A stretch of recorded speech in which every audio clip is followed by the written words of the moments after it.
like that.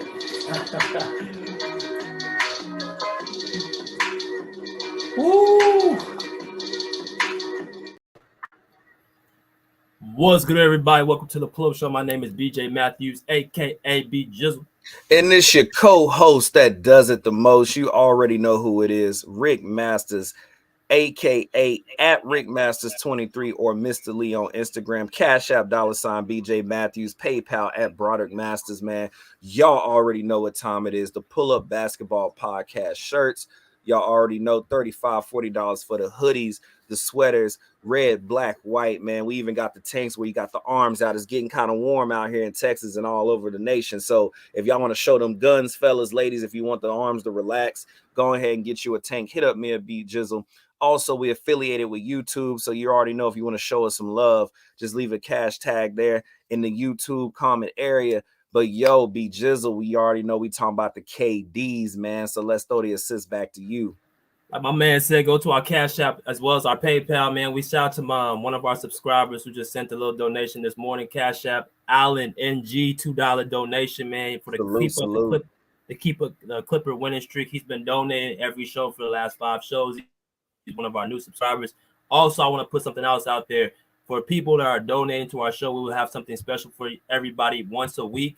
Every Sunday from starting up to next Sunday, we'll be starting to give out little donations for people who do donate. So make sure you guys continuously show your love to the Pull-Up Basketball Podcast. We want to pour back into you guys as well. We just don't want to, ask for, y'all love. We want to give the love right back to y'all. So continuously share, love, like, and subscribe. Cash App, $ BJ Matthews, PayPal at Broderick Masters. You can hit the link on the top of the chat message box to donate to the page. Also, Mrs. Tay continuously puts out all of our Cash App and PayPal ID tags so y'all can have all the access and information.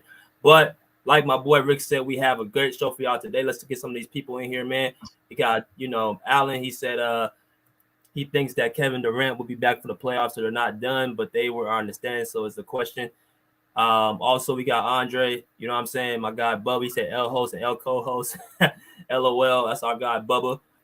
Salute to Jose, Kawhi Leonard, the most all-around player in the league. All right, man, guy, facts. Plays for keeps. Salute BJ and Rick. Almighty Finesse says Clippers are trash. I appreciate the comment, my guy. So as long as y'all like the page, you got 15 people in here. Continue to hit that like button, get the notifications out there. But Rick, let's get to it, man. Let's talk about our guy today. We're gonna be talking about Kevin Durant, who was recently acquired at the trade deadline a couple weeks ago by the Phoenix Suns. He played 3 games with the Suns, but unfortunately, there's been some devastating news that came out this week. Kevin Durant had a nasty fall in a game, or actually in warm-ups a few days ago. So he's been ruled out. Not sure how long, but he's definitely out indefinitely. But let's kind of see the little clip what happened to rule Kevin Durant out. It's about a 10-second clip I'm going to show y'all, and then we'll get right to it with my guy Rick's opening comments. So let's get it going.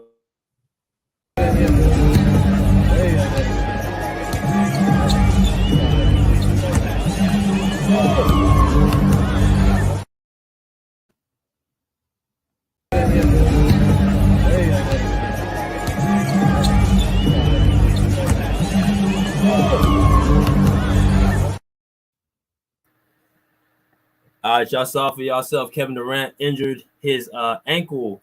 They're calling it an ankle sprain. He's out for indefinitely, not sure how long, but the NBA playoffs are about to be underway less than a month right now. So Kevin Durant out at this time period is definitely going to be trouble for the Phoenix Suns. But Rick, let's kind of get your opening comments, bro. What you thought about the slip and fall, and how you think the Suns were looking with Kevin Durant in the lineup. Let's hear it.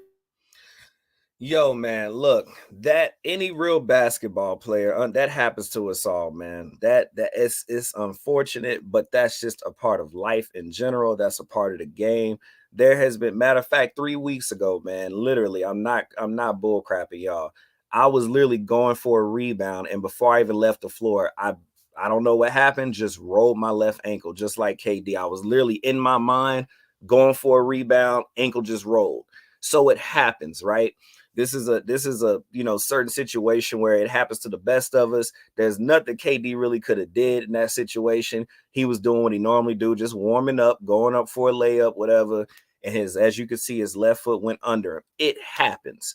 But the reason why this is such a big deal is because we all know that the Phoenix Suns pretty much traded a lot of pieces, made these big moves because they have their faith in knowing that if we can get KD over here, we have a serious chance of becoming, final contenders, at least deep Western Conference final contenders, right? Like contenders, like we know with KD on our side, we could make it. You could tell that was the mindset when they made those moves, right? But like I said, when I saw that play, the first thing I thought was, okay, that happens. That it was just that simple. That happens. I think the biggest concern though is that you hope it isn't one of those, things where, yeah, he rolled his ankle, but then it affected like the Achilles tendon.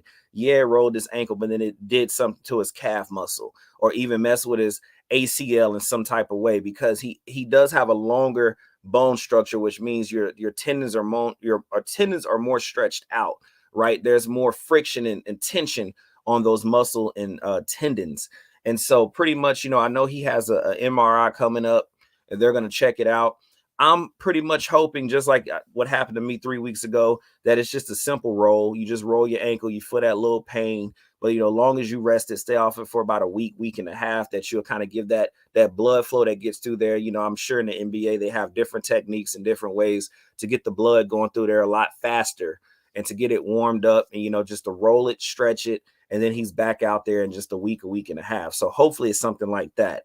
But I will say this, hypothetically speaking, if it's anything worse, something that's really going to just take him out, yo, man, this is going to affect the Suns in a very terrible way, because as I saw in that small sample size of KD playing in those 3 games, like I told you, BJ, before the show even started, the Phoenix Suns look like they're going to be a problem. And I mentioned this in the last show last week. I said, hey, I don't know. I know that KD is great. I know that KD pretty much makes a change and he can fit in any system, but I just have to see. And in the small sample size in those 3 games that I saw that they all won, right? I saw that in the way Monty, the coach, plays KD and how he gets well, and the chemistry was so fast. Like Booker's still able to do his thing. Chris Paul can still be a floor general. Ayton out there, he even making Ayton look crispy. I'm like, ooh, okay, this is starting to shape up pretty nice, right? So I think at the end of the day, man, if KD just did a simple roll, he'll be back. Not too concerned about it. But if this, if that injury causes other injuries in his body, on that leg, and it's something more serious, then it is going to be a problem for the Phoenix Suns. But if he can get back out there, man, Phoenix Suns looking like some contenders right now, because this brother came out boosting everybody's stats, including his. Like, one thing I point out before I give it back to UB Jizzle, when I saw that Bulls game, and I think the brother played around 30-something minutes, 31, 32 minutes, that man went from 7 and 10 in field goal percentage. And like, it was just so seamless, B Jizzle. Like, brother was just out there just doing his thing. Like, he does this every day. Like, it was no pressure on him. He just, how he does his high arcing shot, man, that little quick flick of the wrist. I'm like, bro, this is too easy for KD, which we already know that. But just to see him get into a brand new system, midway season really almost over, and just to boost the team up like that, not affecting the other superstar players and even helping out the center, because you got to feed your big man. I'm just like, yeah, I like the way this is looking, man. So hopefully KD just rolled his ankle. He just needs like a week and a half, maybe 2 at the worst, and he's back in action. I'm hoping that's what happens, man. But they're looking good. That's my first thoughts. So this is what I want to kind of bring out. So as far as the KD injury right now, so if you look at the standings, I look at a few things: their standings and how many games they got left and who they play against. So if we look at the standings right now, the Phoenix Suns are in the 5th seed, right behind, they're the 4th seed, right behind the Kings, the Grizzlies, and the Nuggets. So right now they're 37 and 30. Actually, this was actually updated before the game yesterday. They're 37 and 30. They're still in the 4th seed. I believe they have 14 games left. And when I look at their schedule, let me read out some of the games they play up against. Tomorrow they play the Golden State Warriors on the road. They play the Milwaukee Bucks at home. They play the Orlando Magic right after that. Then they got the Oklahoma City Thunder, tough young team. They've got the Lakers next week in LA on the 22nd. The Kings on the 24th on the road. The 76ers, and then the Jazz. And then after that, they got the Nuggets, the Thunder, and the Spurs. So they have approximately about 12 to 14 games left. And they got the Clippers at the last game of the season. So looking at this schedule, man, in my eyes, bro, they have a pretty tough schedule. I think about 8 of the 12 teams they have on this schedule is playoff oriented teams, so they're gonna have their hands full. So does that mean that the Phoenix Suns season is over? I don't think their season is over right now, based off the situation that if we look at KD's injury, um, yes, it did look really concerning because initially I thought he had slipped. That's what a lot of people were saying. He had slipped on some water or some wet spot. But when you watch it, over and over again, you notice it wasn't no slippage. No people actually came to mop the floor. It was actually just an accident where he just planted his foot and he turned it. Right. So he turned his foot. And what happened when I watched his foot, like he planted his foot like on his toes. They call that plantar fasciitis. That's when they actually point your toes down and you push off on them. KD planted wrong, and then his foot just turned and collapsed. Right? Non-contact. He didn't step on nobody's foot. So, obviously that was concerning because usually non-contact injuries are more serious than contact injuries. Take it from somebody who tore his Achilles twice. Usually non-contact injuries are more serious. But the fact that he did tear his foot to the side was him as a result of him planting his toes down and how he planted his foot. So if I look at what the Suns are dealing with, yes, when KD came to the team, he's one of those players that can fit in any system because of his shooting ability, his size, him playing off the ball, him able to make difficult shots. Just being 7 foot alone actually gives you that advantage, bro. Like KD's an anomaly. Let's just call it what it is. On the offensive end, Kevin Durant is one of the most prolific scorers, not just in this era, not just in today's NBA, but in NBA history. So anytime I got that on my team, you always give yourself a puncher's chance. Like we saw in the 2019 finals against the Toronto Raptors. What happened? When he comes back in that game 5, or was it game 5? Yeah, game 5 against the Toronto Raptors. He ruptures his Achilles. But before that had happened, I think he scored like 9 points within the first few minutes of the first quarter, and then his Achilles collapsed. But you're talking about a guy prior to that did not play for like 2 rounds before that. But he can get plugged right into his system, into his position with the Golden State Warriors, and still be the best scorer on the floor. That's what I'm seeing now with the Suns situation. He can be put back in game 1 of the first round of playoffs. He's not going to miss a beat. He came back to the Suns this year, didn't miss a beat. Right after being hurt from the Brooklyn Nets for I think a month. So that's just how KD is, bro. You pick up a ball, you give him a ball, he comes in and just starts making shots. So I'm not concerned how he's going to look, but I am concerned how the Suns are going to look with his absence because based off the schedule they have, based off the competition they're going to have to face, it's going to be an uphill battle. They're going to have to use their chemistry, they're going to have to use their experience, they're going to have to use their coaching to be able to overcome what's about to happen with the absence of KD. So we don't know how long he's going to be out. Like I said, the Suns are in the 4th seed right now. And we'll have to really wait and see how Chris Paul and Devin Booker and DeAndre Ayton lead this team. But let me ask you one more question, then we'll go to LeBron. Do you think that they can maintain, based off the schedule I read off to you, they play the Lakers, the Jazz, the Warriors, the Bucks, the Sixers, the Clippers, the Thunder, the Magic. Do you think that they can maintain what they have without Kevin Durant? Let me hear it. Man, look, you know what I'm saying? You ain't got Bridges no more. Like, nah, man. Like, I mean, even though I know they'll put up a fight, like, I'm not saying that they're not gonna compete. Let me make sure I say that. They definitely gonna compete.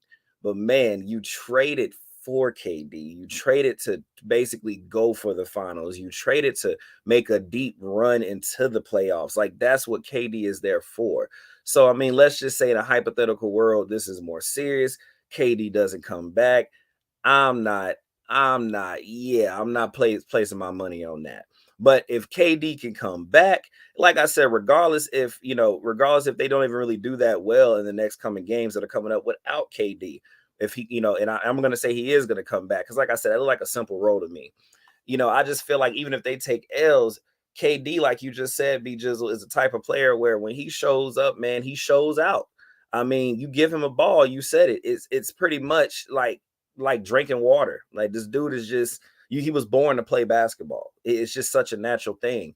But without KD, man, and the reason why they made the trades that they made and gave up the pieces that they gave up is because they knew. They were like, man, we get KD on this roster. We get him around this floor general, Chris Paul. We get him around this great coaching with Monty. We get him around this center, DeAndre Ayton. And then, of course, the super prolific Mr. Booker, man. I'm telling you, like, they already in their minds knew what they were going to do. But your main ingredient, right?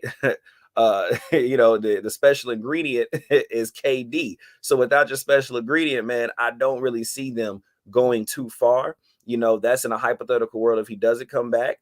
But if he comes back, man, I'm telling you, I can see them going pretty far. So, without him, with him, it's going to be fun. This NBA, playoff season is going to be fun. So I definitely want him to come back, and I hope he comes back. Shout out to thanks for that comments, Rick. Always good comments by you. Let's out to some of the people, that's coming in. Shout out to Jimmy Two Shoes. He found the channel. It's Jimmy Two Shoes. This is BJ, my guy. This is Rick. Appreciate you coming on to the show. Also, let's look at some of these other comments, man.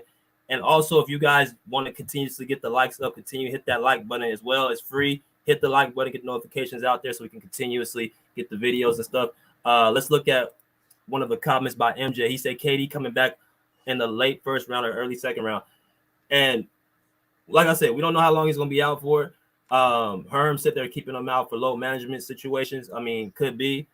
If I don't think it's too serious, but he's going to miss the whole season. I mean, I'm going to say the whole season. I'm talking about the playoffs as well. But I'm going to say, like, if he sits out the first round, the Suns, it depends who they face. If they face, like, say, the Minnesota Timberwolves, or if they face, like, even the Lakers, I wouldn't keep Kevin Durant out. I would try to get him back into the series, because if he faces one of those teams, hell, everybody in the West is going to be tough. So you can't go into a series thinking that you're going to win it based off your seeding, because any of these teams can just punch you in the mouth. And a team like the Lakers, who have experience, they're playing well together. They got new additions with their team. Anthony Davis playing at a superstar level, and LeBron James is going to be healthy. You can't afford to have that mindset to say, I'm going to come into a series, we're going to be all right. That's not how the West is going to beat it right now. So I don't think it's smart to just keep them out just because. But let me talk about let's talk about this other thing, Rick. We also got to talk about LeBron, who was ruled out with an injury, a couple weeks ago against the Dallas Mavericks. The Lakers have been rolling right now. They are right now in the 9th seed in the Western Conference. And they've made a lot of strides, even with LeBron being out. And I remember saying this in one of the lives. I said, look, the Clippers went through the same thing last year. They didn't have Kawhi for the whole season, and they were missing PG for 30. They played PG for 36 games. So the Lakers, they made new additions. They got D'Angelo Russell. They got Jared Vanderbilt. They got Malik Beasley. They got, all these additions back on the team. You should be fine with all that and AD playing at a superstar level. And that's what's been happening. They're 4-1 without LeBron. I'm sorry. Yeah, 4-1 without LeBron. So they should be able to hold the ship down until he comes back. But let's look at the injury LeBron sustained against the Mavericks a few weeks ago. And then we're going to get your opening thoughts about what you think about the situation so far. So let's go get into it.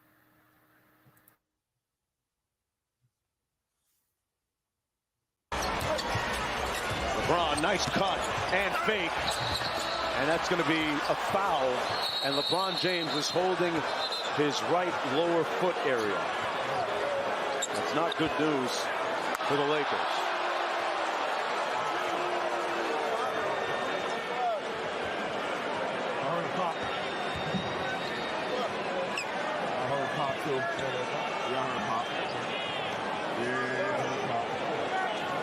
The Lakers will not be able to withstand any kind of prolonged absence by LeBron James. That's an easy one.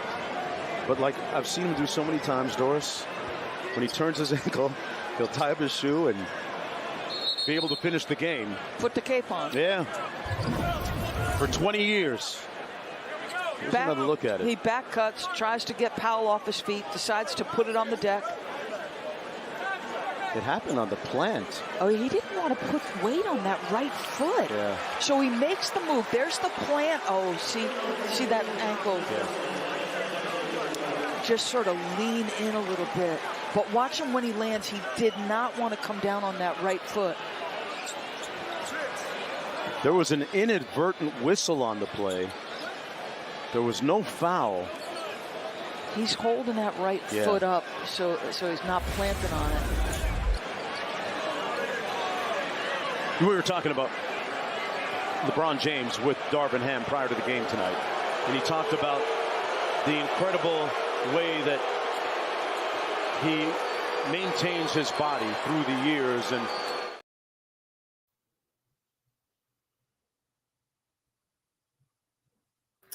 all right, Rick. So you got the floor. You've seen the injury. So kind of reiterate, what have you seen from the Lakers so far? And with that injury, LeBron, do you think how serious do you really think that injury is? I'm gonna get your opening thoughts. I mean, it's as serious as his age. I mean, that's what we've been screaming for a while now. I mean, people tend to forget, people who watch basketball haven't forgotten, but people who are just mainly just regular fans that tune in and check in, LeBron has been playing for 20 years. Okay.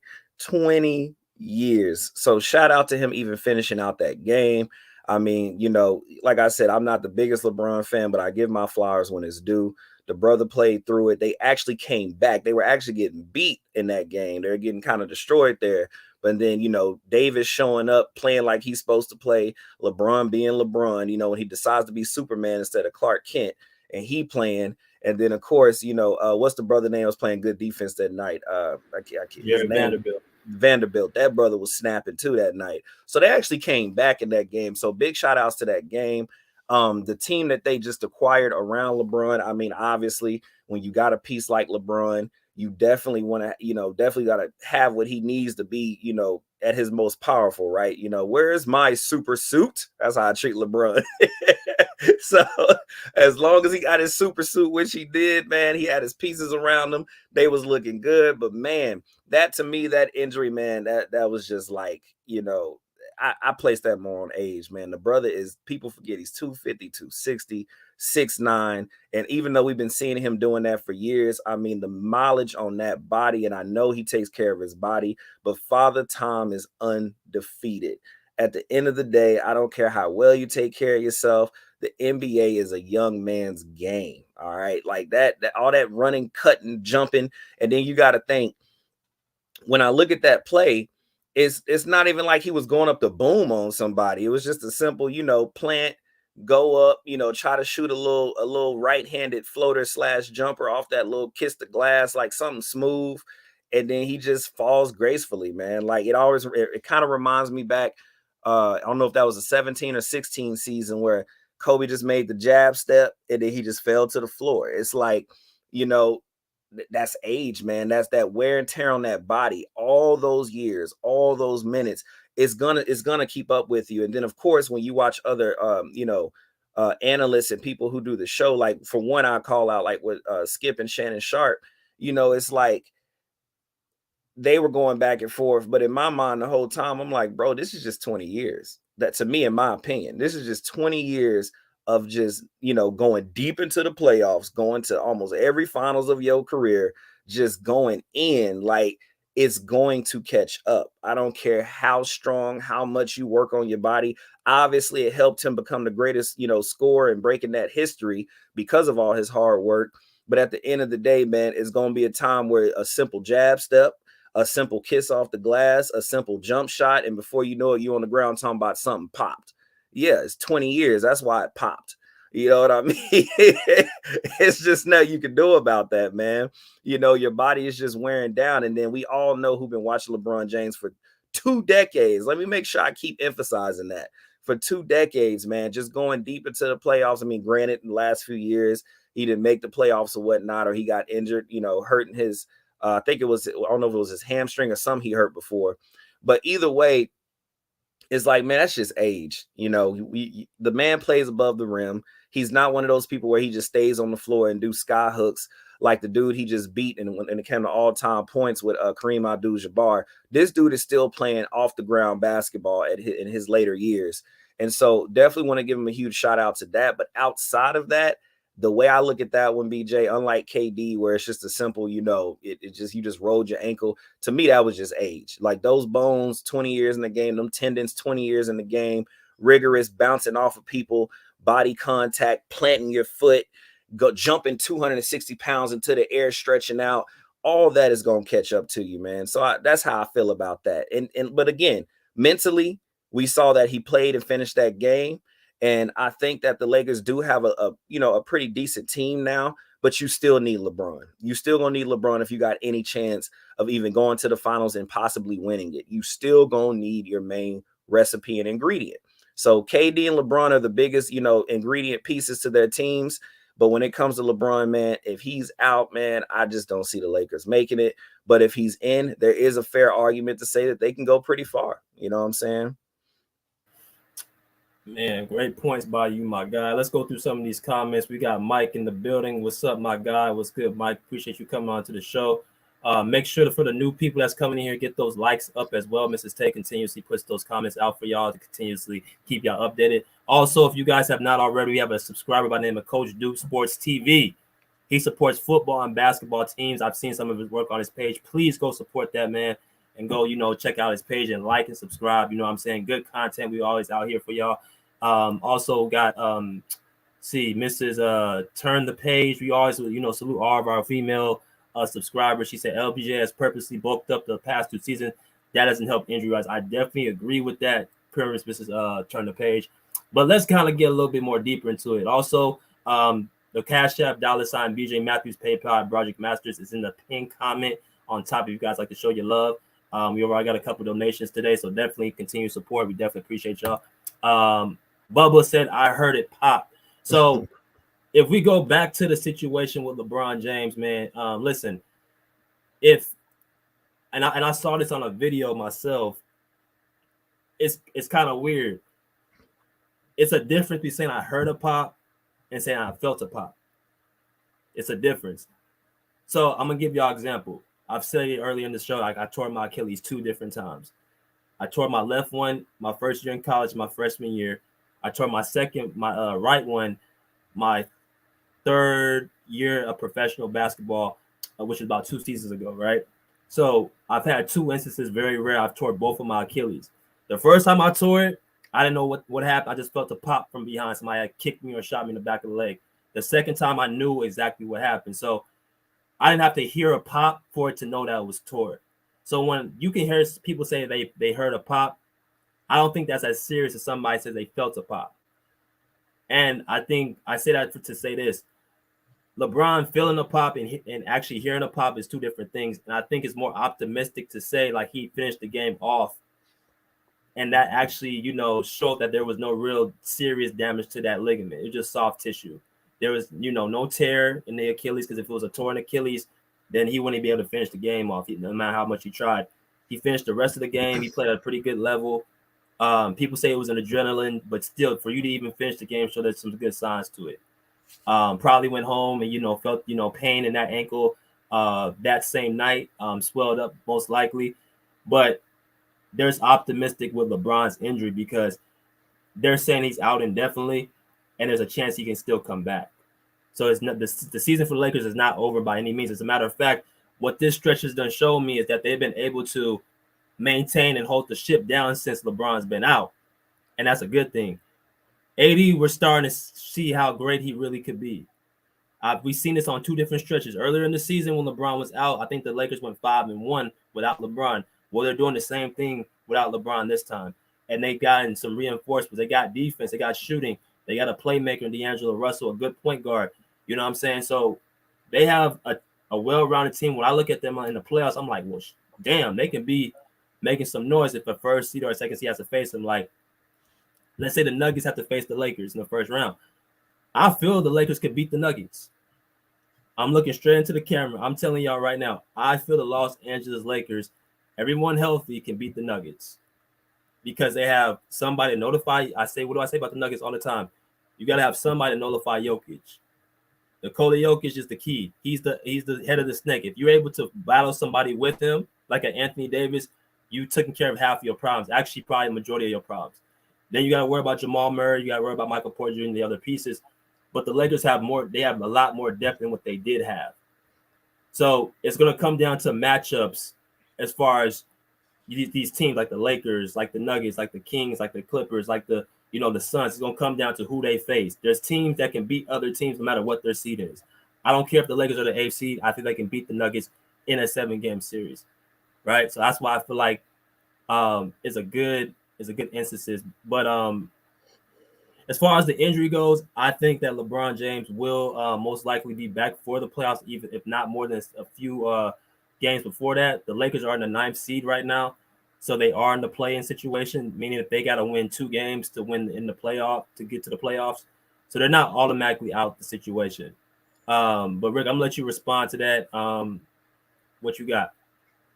Hey man, look, this is where Davis, Schroeder, Vanderbilt, D'Angelo, this is where these guys really gotta come together, especially Davis, right? Because let's not forget, reason why Davis, LeBron wanted Davis so bad is because LeBron, as we know throughout the history of his play, he gonna need some help, and that's why they brought Davis.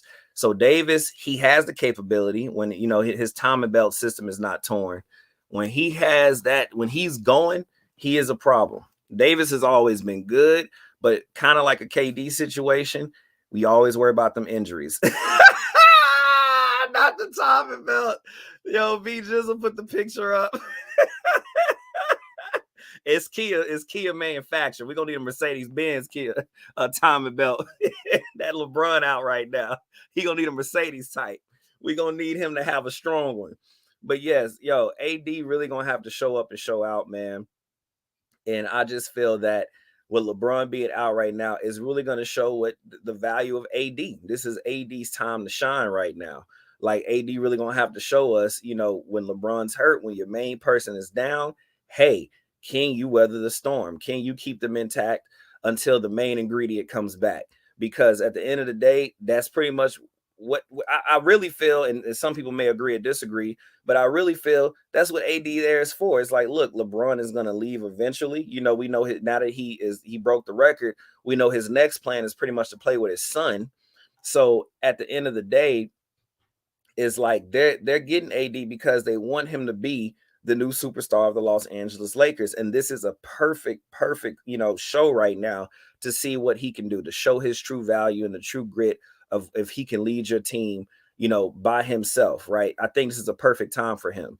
But, I say it like this, the NBA is a business. So, if AD don't show up, if he don't show out, with injuries kind of, the exception where nothing happens to him and he not doing his thing, you might even see him get booted, because the Lakers are all about winning, man. Historically, they will do anything, sell anything, buy anything to make sure they stay on top. So AD, I think this is the perfect time for him to just show up, show what he could bring, show that he could be the main piece while LeBron is out. Plus, not standing up and showing love to LeBron when he broke the record. People are talking about that too. A lot of people peep game on that. I didn't really care because, like I said, I can care less. But a lot of people got their eyes on that. So it's like, oh, you ain't going to stand for the God Almighty? Yo, you better show out that the God Almighty is hurt right now.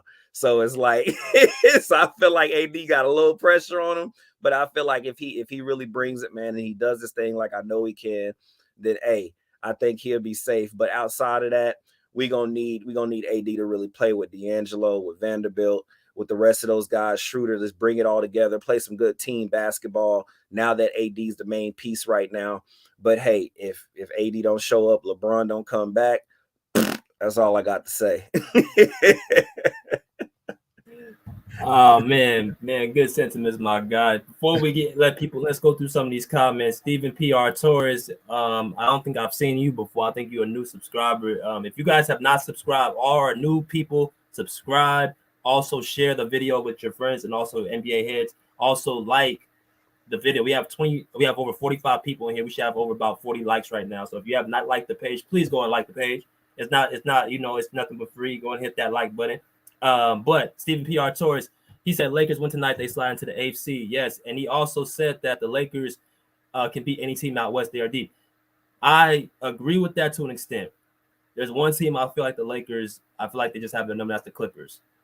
I think the Clippers have a psychological hold over the Lakers that makes them pretty much their kryptonite. But as far as everyone else, the Nuggets, the Kings, I'm not so sure about the Suns because I think the Suns somewhat have the Lakers numbers as well. but I think they can beat the Suns. You got the Mavericks. They can beat them. They can beat the Timberwolves. They can beat a lot of these other teams out west if they're fully at strength. So I definitely do really agree with that. Coach Do Sports TV said, "Let's go Cavs." He's a Cavs fan. Also subscribe to Coach Do Sports TV show, his YouTube channel. Very good information. MJ said Kawhi Leonard's popping at the moment. Yes, Kawhi Leonard to me, and I've said this before on many shows, that I would take him over anyone in the playoffs. So definitely rooting for Kawhi. Lee S said that the Lakers are trash.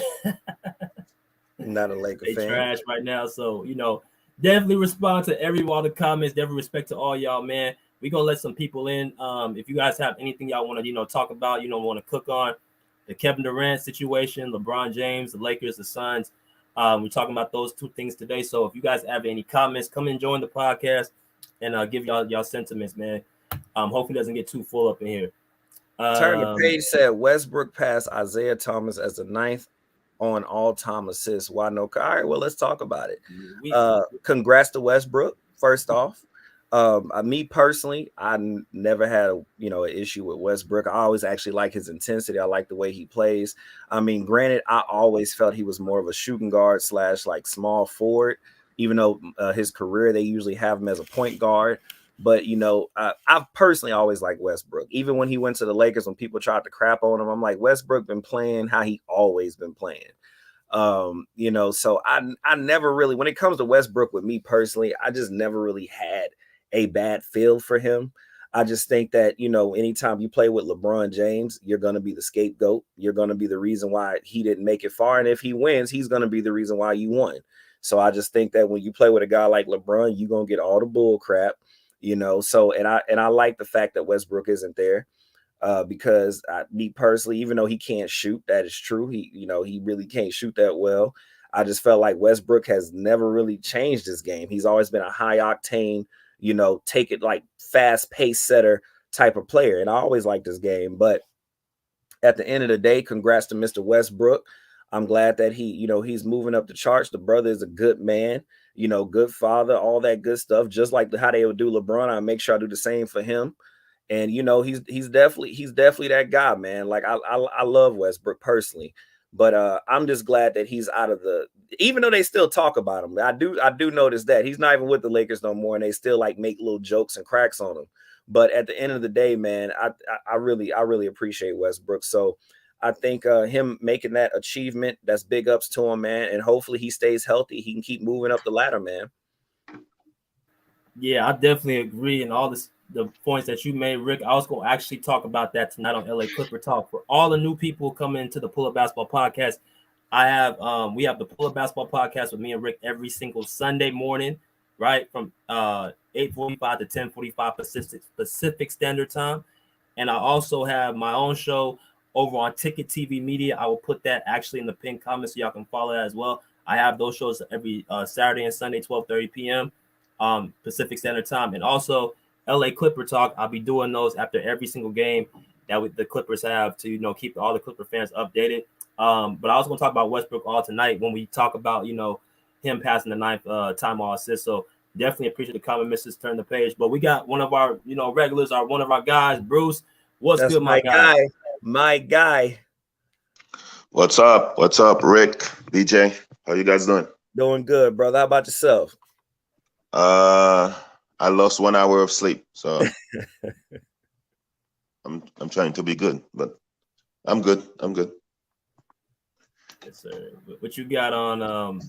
Let's start with KD, man. Then we'll go to LeBron. What you got? I mean, KD is doing his regular rest every year. Regular rest every year. He has to play a few games, and then he has to rest. I hope KD gets better. It's unfortunate. I want to see KD play. I made jokes sometime about he gets injured, he's brittle, but I want to see KD play. I mean, they play some easy game. They play Charlotte, Chicago, Dallas has no defense. Dallas should beat the Suns, but because they had no defense, that's why they lost that game. Mm. So I don't know about the Suns winning the West, even if KD plays, because they have no depth. They have no real defender on the team. So I hope KD gets back very soon, and they're gonna lose to the first round or the second round. All right, what you think about the LeBron situation with the Lakers? How are they playing right now, and when do you think LeBron will be back? Once again, they have a favorable schedule. They're playing teams that are not really good or lacking, so they're gonna win a lot of games. They might win today. I mean, Knicks just played the Clippers. They just played the Clippers. You saw Julius Randle fighting with his teammates and the coaching staff. Yeah, Lakers gonna win tonight. So Lakers have a nice schedule. They're gonna win because they're not. And Lakers players, those players, they just want to play basketball. They want to play with each other. But I like that DeAndre Russell said that, oh, if I wasn't injured, they don't want to see me. They got injured. Okay. I mean, Memphis wanted to see Russell in the Timberwolves in the playoff. So I hope Russell keep that energy when they go to the playoff. So I think Lakers gonna go to the playoff, and I agree they can beat the Nuggets. I think Anthony Davis is more talented than Jokic. He just gets injured too much, and he doesn't have the. He's not as he doesn't play as much as Jokic. That's why he doesn't get the recognition. But I think he's more talented. He's a better defender than Jokic. But yeah, Lakers might destroy a few teams.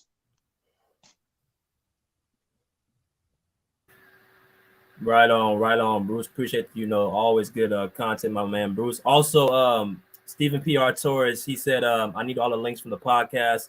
My God, make sure Mrs. Tay posts our Instagrams through all the comments, as well as if you guys like to go to our Spotify, iHeartRadio, Twitter, all that stuff is on the comment section and the links down below the video. Y'all can check out all those links, click all those to get to all of our different social media platforms. But also Mrs. Tay definitely posts our social platform throughout the comment section. And he said y'all got a fan for life. Appreciate the content. So definitely a salute to Stephen P.R. Torres. And make sure y'all hit the like button. We have over 60 people in here. So make sure y'all get those likes up, my guy. Coach Do Sports, what's good, my guy? Hey, salute, gentlemen. Let me wipe my feet off the correct way. Salute, gentlemen, man. Salute everybody, man. Great job, man. Great show, fellas. Keep it going, man. Hey, KD, man, I'm just my opinion. I honestly think KD could have played. I don't think he could. He's injured enough to be out for the rest of the season. I just honestly think they're doing a little load management. They played a couple games to see what they can do with him, and they see like, yeah, we can play with him. We good. So they just sat him down for precautionary reasons. You know what I'm saying? Why get him hurt for the regular season when we really have him for the championship run? When it comes to the Lakers, gentlemen, I'm not sold. I'm still not sold because I still don't see no real shooters. When the playoff time come around, y'all know basketball get a little more handsy, I say that much, and a little more physical.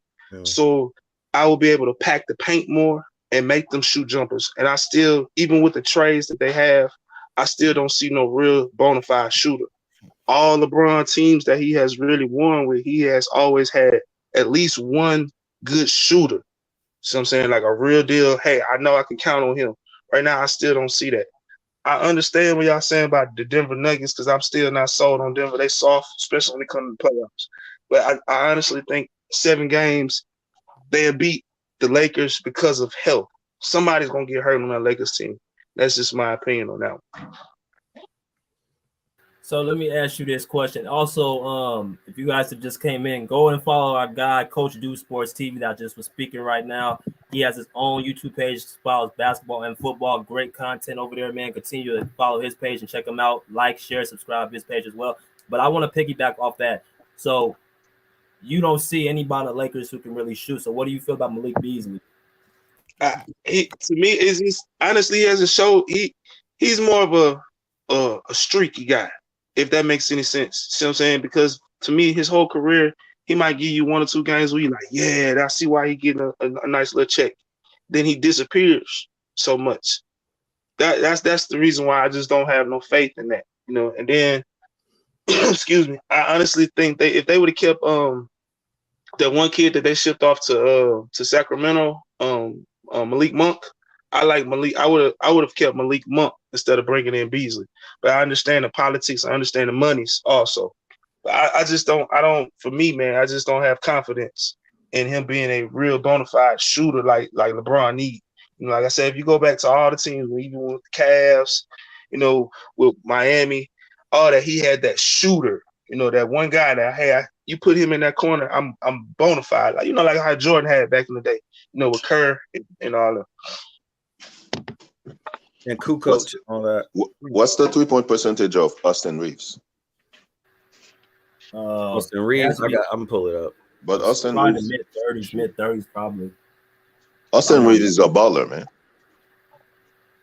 Yeah, what y'all feel? I like Austin Reeves. I think like Austin Reeves, he's building his confidence, man. He's like an offensive version of Caruso. But gentlemen, let me ask this: but playoff time though, that's just my thing. Like I said, I know when basketball come around, everything gets tighter. Y'all know that the rotations get tighter in basketball. You know what I'm saying? So like the ninth man on the rotation, 10th man on the rotation that was getting a lot of minutes or some minutes in regular season, their minutes are gone. And some of them minutes that Reeves was getting, y'all know LeBron was gonna have the faith in his guys. See what I'm saying? So I feel like I don't have no confidence in him. I'm just being honest on that. No, the guy I don't. Oh, sorry. No, go ahead, Bruce. The guy I don't have confidence on is D'Angelo Russell because he chokes in the playoffs. He talks a lot in the regular season. In the playoff, he disappears. Well, okay, so Pagan 180, that's Coach Do Sports TV. If you guys want to check out Coach Do Sports TV, there's his YouTube page right there. He's the one that was speaking with the John Morant avatar. Great content over there. Shout out to Pagan 180 for salute, coming in here. True Pac, he has his Mike Miller types. That's his vibes that he feels like. Hotline Bling, y'all got some crazy. Hotline Bling is a good song. Okay, with Will Smith as a Taliban member. I feel you. Knocking out Chris Rocks for the pops. I got you. He said Austin ain't no offensive Alec Caruso. I feel like he is. I'm talking about what Alec Caruso brought to the Clippers defensively is what Austin is bringing to them offensively. Yeah. Energy. He has more hair too. clutch scoring, toughness, grit. That's what he's bringing to the team. But I want to talk also about this comment by Stephen P.R. Torres, and make sure y'all can continuously like the page. We got over 70 people in here. Get those likes up. He said an injury to Michael, MGJP, or to Murray, and the Nuggets are done too. I want to ask y'all specific questions, a little bit off balance. Do y'all believe Jamal Murray's a little overrated based off the bubble? Yes. Because I don't feel like he is a second option on a championship team. I don't know if you guys think that. I just think that he had that one run and people are valuing that.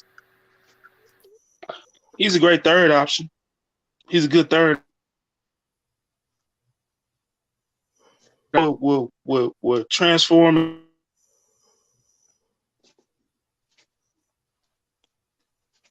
You're getting cut off, Coach. Oh, I think your mic cutting off, Coach. Go ahead, Bruce. What you got?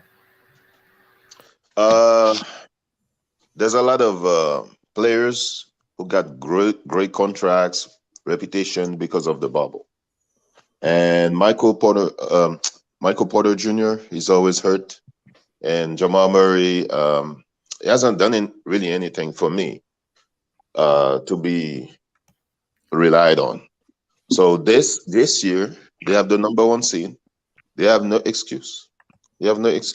Especially that looking like Jokic is gonna win a 3rd MVP, and so you have no excuse. They have the bench. And I mean, they had a great coach. So, yeah, I think Jamal Murray. I hope he doesn't get injured too. He has a tendency to get injured too. Yeah, I definitely agree. Can I say this? Yeah, go ahead. Go ahead, man. Hey, when they gave Bones to y'all Clippers, that hurt that team, man.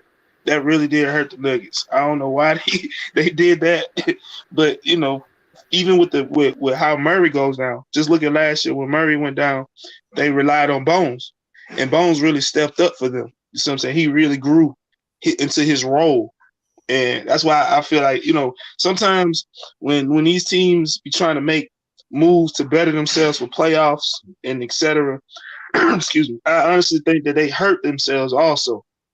And that's just like I was saying with the Bones move. Man, the kid Bones, man, I honestly legitimately like him with the Clippers because now he gets to play his type of game. He's more freely, especially on the defensive end, if that makes any sense. Because with the when he was with the Nuggets, that was their defensive stopper. You know what I'm saying? He always, if you look at it back last year, he was always on their guard, that guard. And now when you put him to a defensive oriented team like that, his game will prevail more. And it just hurt the Nuggets in the long run, especially when it comes to the playoffs, man. You need that defensive stopper like that. Definitely, man. Shout out to Ace 30, man. He said I'll support BJ. I'll never support Tick. Hey, I like Ticket, man. That's my guy, but I definitely appreciate Ace 30 is another person that knows basketball through and through, man. He has a lot of good content, very, wise with basketball. So make sure y'all check him out. He's on the panel quite a bit. I don't think Murray's a second option. I think Murray's in that pool with Chris Middleton. That third option pool's had to, amp his game to try to be a second option. I don't put him as the same level as Devin Booker or Paul George or Kyrie Irving of a real second option. CJ McCollum's another one. I don't think he's a second option. I think he's a third option who had to, try to be a second option on Portland. So definitely, I think Murray's, with Jokic, that makes it even more crazy that he's doing this with third, fourth options, who's actually has disguised as second options. But Rick, what do you feel about Jamal Murray? Is he a second option or not? I mean, just off the top of the dome, man, like, when I think about the Denver Nuggets, man, and they're not familiar in my mind as far as like trying to compare the two teams from back in the day. But, I look at the Denver Nuggets almost like how I looked at the Phoenix Suns back in the day with Steve Nash, Amari Stoudemire, like that. They're just collectively, they're a good team. But if you took away Stoudemire, if you took away Steve Nash, if you took away any of those pieces, it's like it kind of put a kink in the chain. It's like, but when you have them all together, it's almost like the Infinity Stones, right? Like you're complete. So it's one of those things where that's just my opinion, how I look at them, just surface level. Like when Jamal Murray's in that groove with the rest of his teammates, he looks phenomenal. But if I just had to, like, I'm going to rely on Jamal Murray, it's like, I look at that like a Michael Finley. It's like, hopefully he owned. Hopefully, hopefully he's not like he has an off game, right? But collectively, I think that's just the mindset they put me in. Like, you need all pieces playing together. Now, of course, Joker, he's obviously their guy. He, like you said, BJ, he's the head of the snake, proverbial. He's the head of the snake. So it's like, if you could pretty much maintain him or cut him down, then pretty much you got a pretty good or high chances of beating that team. But it's like when you got Murray, Porter, you got him, you got the rest of those guys out there collectively playing. Like I said, even if you think about the Spurs, like collectively playing, they are a pretty tough team. But I feel like, yeah, if you were to ask me like, yo, will you place bets on Murray and like, can he really run as a second option? That's where I'm like, man, I don't know. Let me go eat a bag of chips and think about it, because I don't feel too good about that. But if you literally put him in the mix with everybody else, then it's like, yeah, the team itself, I just feel like overall their chemistry is so good that it bolsters him. But if you're telling me to just rely on him, nah, I don't feel too safe with that one. Mm-hmm. Facts. All good points. I got a question too, though. Hey man, y'all know, like with the defensive scheme, when how teams approach the Nuggets, man, I honestly feel like to me, in my opinion, I'm not no goddamn on head coach, you know what I'm saying, in no NBA, nothing like that. But I just feel like, man, if they would scheme better against Denver and really take the ball out of Joker hands, man, that team is over with, man. Like, they get swept out the playoffs, honestly. All you gotta do is really just, and it might sound, childish, cliche-ish, but if you put a little pressure on Joker like that, he'll fold. But everybody let him kind of bring the ball up freely and move around freely instead of really putting some good pressure on that dude. You put some pressure on that dude, his pipes will bust. Right. I definitely see that. What you said, Coach. Definitely. I feel like you have to cut the head off the snake with Jokic. So definitely, you got to put pressure on him on the offensive end to make him play defense. That's how you kind of like slow down his playmaking, slow down his scoring. Because if you don't do that, he's just going to be picking you apart with his passing and finding teammates, and it's just going to make the whole system all messed up. Shout out to Jose Ramirez for the $3 donation. He said for any other podcast, he said BJ podcast with the eating symbol. So definitely appreciate you, Jose. Definitely seen you a few times on the podcast. Continue, like and share, subscribe. If you guys want to show your love to the podcast, make sure go to our Cash App, $BJ Matthews. It's right there in the top of the page, or PayPal at Broderick Masters. Mrs. Tech continues. He puts the comments through the section so y'all can be updated. But yeah, with Jokic, and we got to also say this, and Pagan said it on one of the comments. He said that the Clippers struggle with the Nuggets. So let me ask y'all this question. Like, everyone has a kryptonite. Who do y'all feel the Nuggets kryptonite is in the West? Shoot. Anybody who can size up and run faster than Jokic. So I mean, because like I said, the only thing Jokic is really missing is just foot speed, man. I mean, if he was just as fast as everybody else, he'll be a for sure problem. But I mean, if you got a big man that can, or a man around his size that can pretty much, like, let's use AD for an example. If you got a man like that, that's more skillful, that's quicker, that has, I call it twinkle toes, when big men can just move around and, ballerina around. It can do little fadeaway shots and like little pivot moves. If you could do all that with Jokic and also be his size and kind of maintain him and cut him off, that's the stake of any big man in the league right now, that can pretty much put that on him. You got a good chance. It's just that simple, because as you said, he's the head of the snake.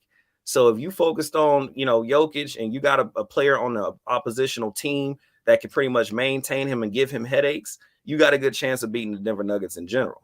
So that's anybody that you can think of far as a player that's of his archetype, that's a little bit quicker, like the steps a little bit faster. They can, they're more skillful, and they can just mess with him the whole game and focus in on him. I think the two LA teams can beat the Nuggets. Okay. One has done it. One has done it already. I like that. One has done it with players, AD, LeBron, and Clippers can do it if Ty Lue put Batum on Jokic. Start with Batum on Jokic, and start to get the lead and keep the lead. Don't have Zubac or Plumlee, because they are barbecue chicken, or I don't know what Jokic is. So, for Jokic. The Clippers just need to get over the mental edge that the Nuggets have on them, because on paper they should beat the Nuggets, because I don't think they have anybody that can guard Kawhi if Kawhi is on his A game. I don't think they have anybody that can guard Paul George if Paul George is on his A game. And I think Westbrook can run with Jamal Murray, makes him tired. I don't think Jamal Murray wants to run. He's always walking the ball. So if the Clippers do what they need, see a psychologist. If you're gonna play against the Nuggets, go see a psychologist.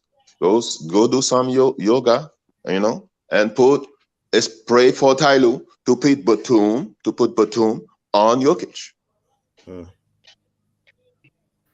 I honestly think 3 teams can beat them coming out the West. Both of the LA teams, for one thing, for what the gentleman was saying. And then I honestly think the Grizzlies can beat them. And let me explain why I say the Grizzlies. When Ja come back off his his little issues or whatever, I just say it like that, the team will come back being hungry. Plus, if I'm not mistaken, Adams will be back. Them people that's hurt, Clark will be back, if I'm not mistaken. So that'll bring them big men that's athletic. I think if you have a tall, athletic team against the Nuggets in the playoffs, that's going to give them problems because of the length and the athleticism. See what I'm saying? With the Nuggets, man, just like the gentleman was saying, they kind of slow. They kind of have a throwback, early 2000s and the 90s type of game, how they play. And if you bring that new style basketball, that run up and down athleticism type, I think that'll hurt them in the playoffs.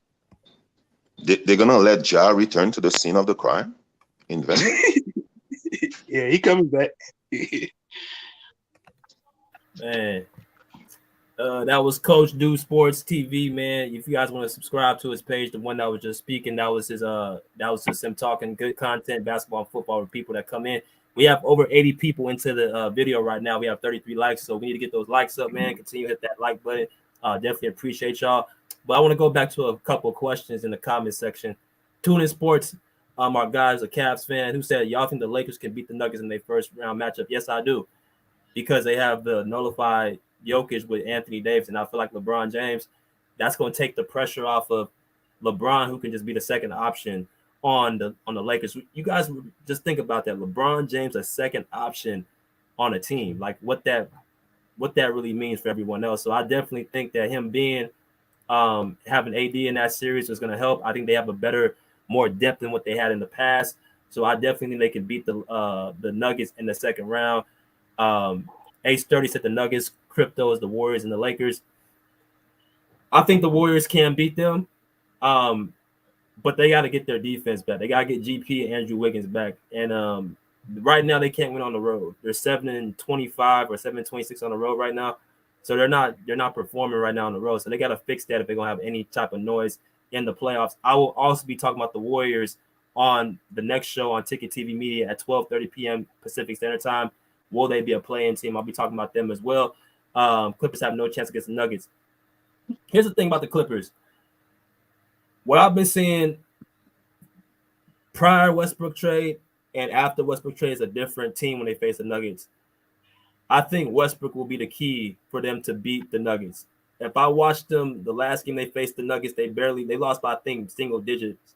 Vice versa, before they got them, they were losing by double digits, getting blown out because they had no one to really attack the basket and actually make Jokic or make their other guard, Jamal Murray, to play real good defense.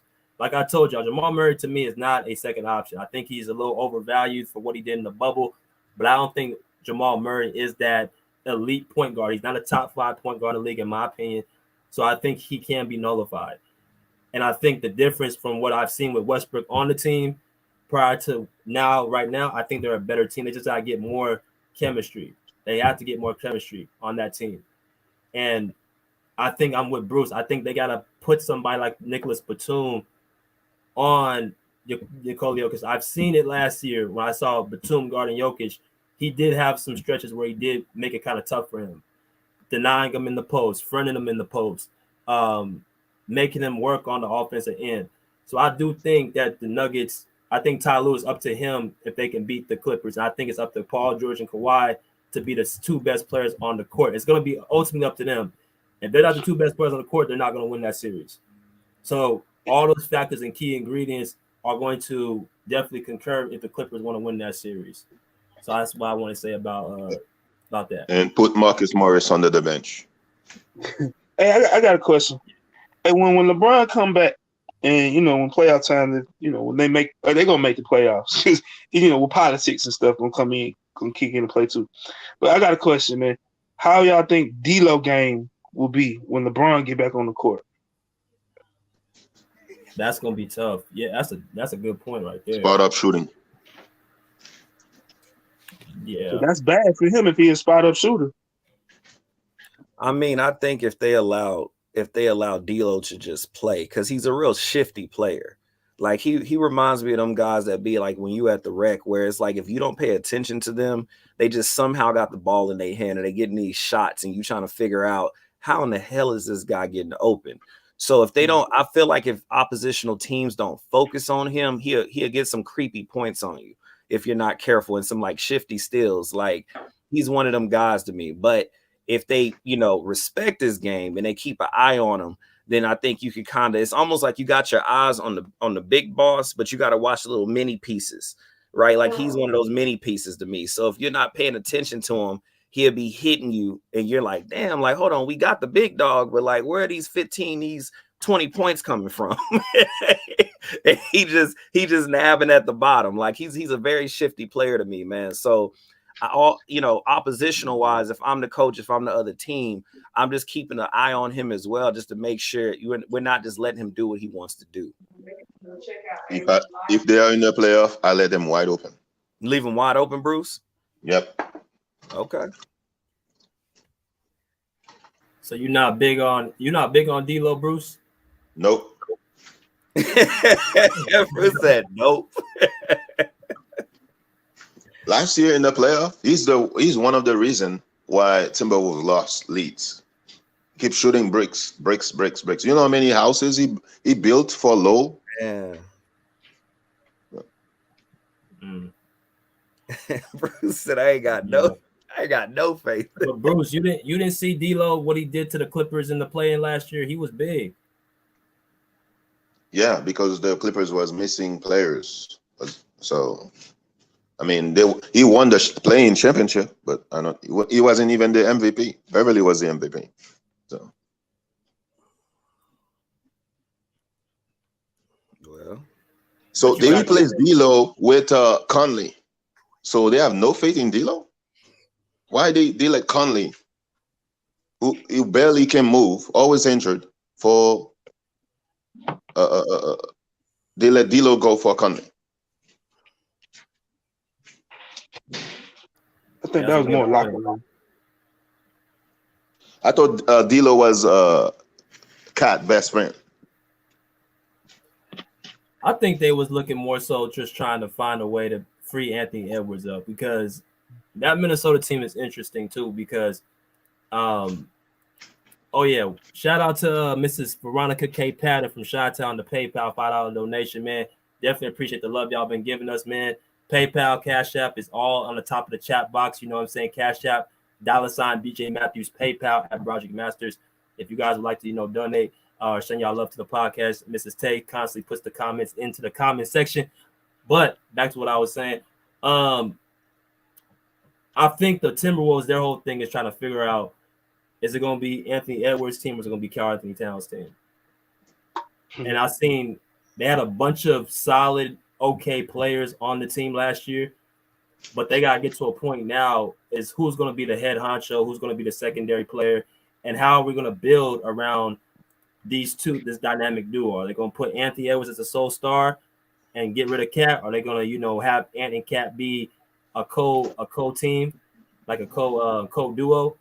What is the Timberwolves' plan from here on out to try to make it good for Anthony Edwards and Karl Anthony Towns? That's my reason I think they got rid of D'Lo. They got rid of D'Lo for the locker room too.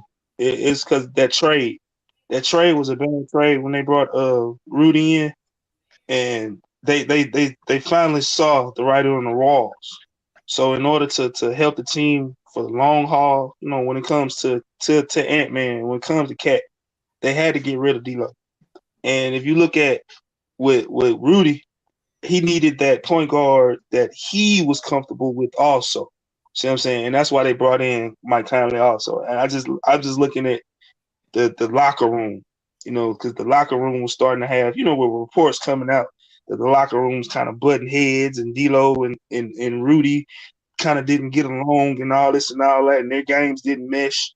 Plus, with Ant-Man and D'Lo, that's just one ball. And they kind of have similar games when they're on the court, you know what I'm saying? If that make any sense, that they really needed to have a true point guard instead of having D'Lo as a slash guard and Ant-Man as a slash wing. That just didn't make no sense to me. You had slash guard, slash wing, and two big men.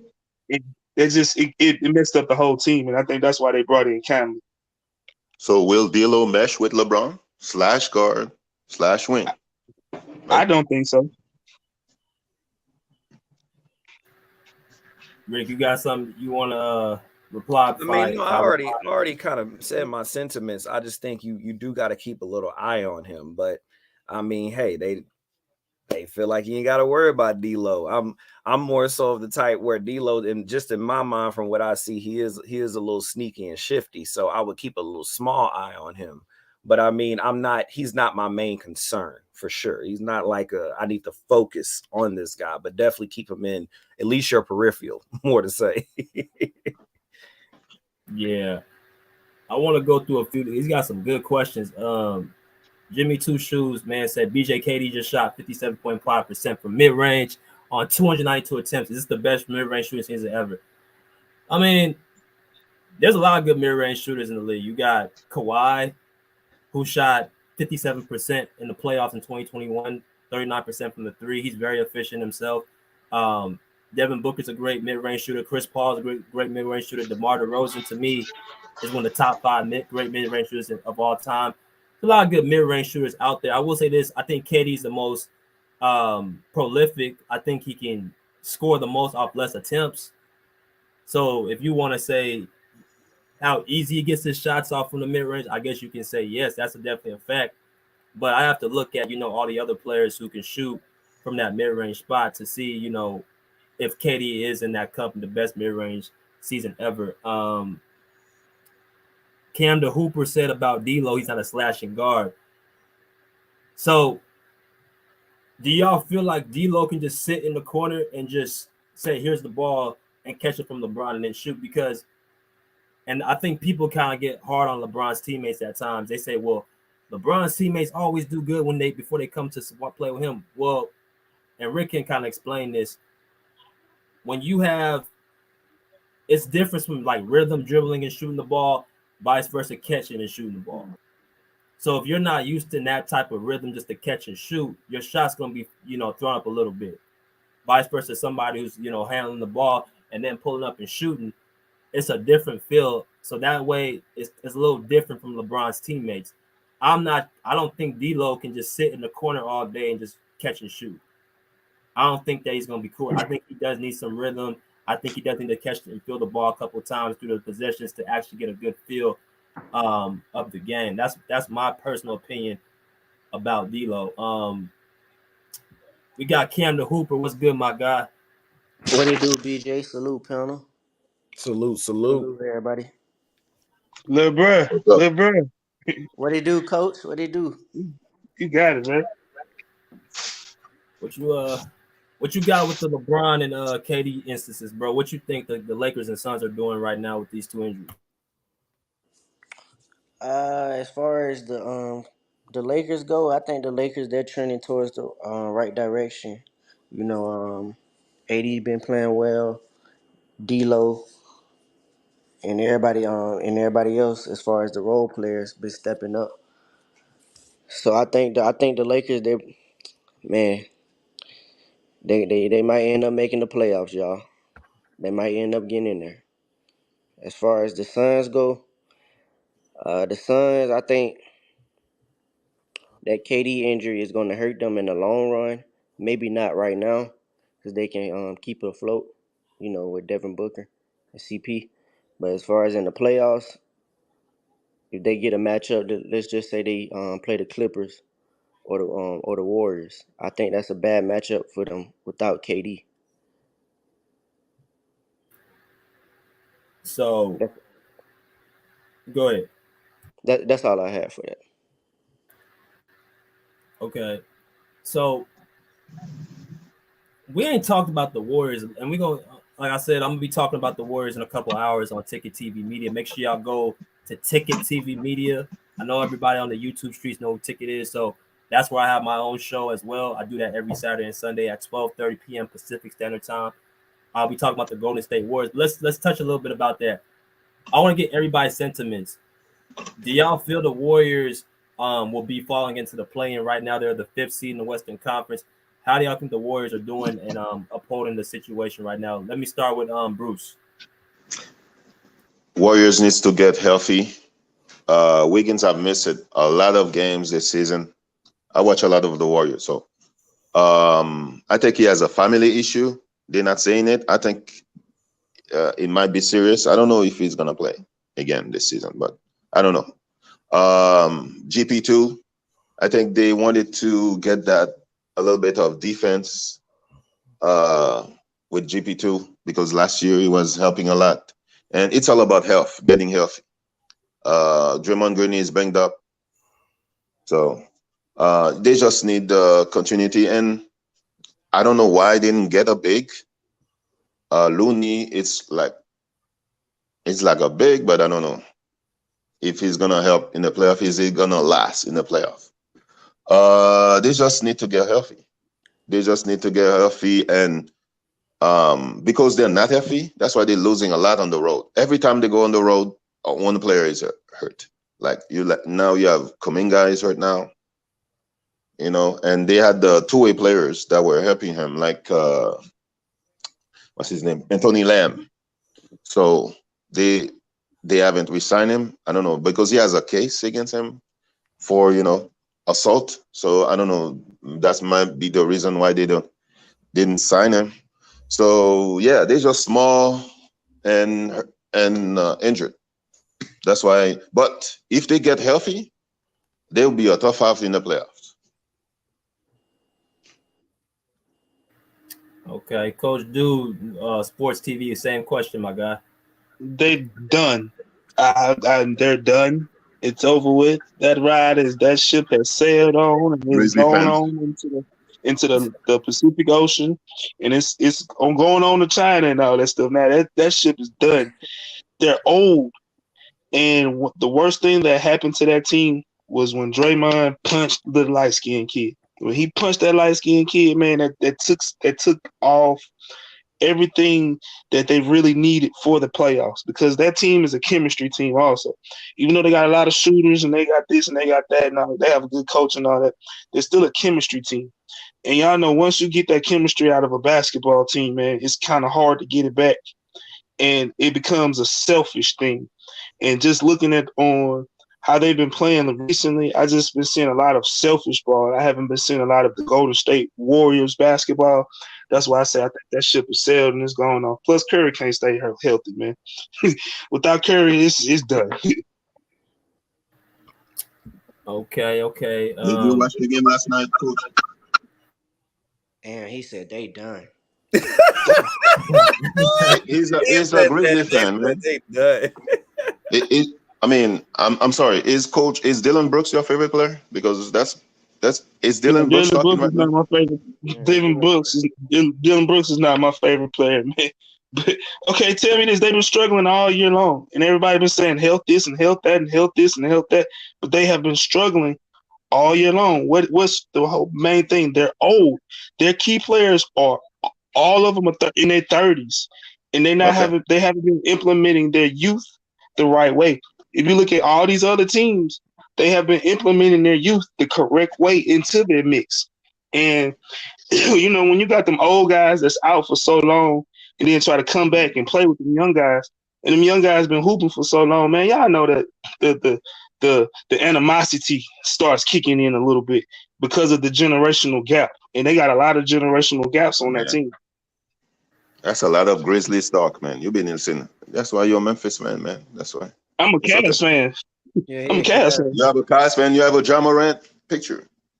Ja Morant is my favorite player in the NBA right now.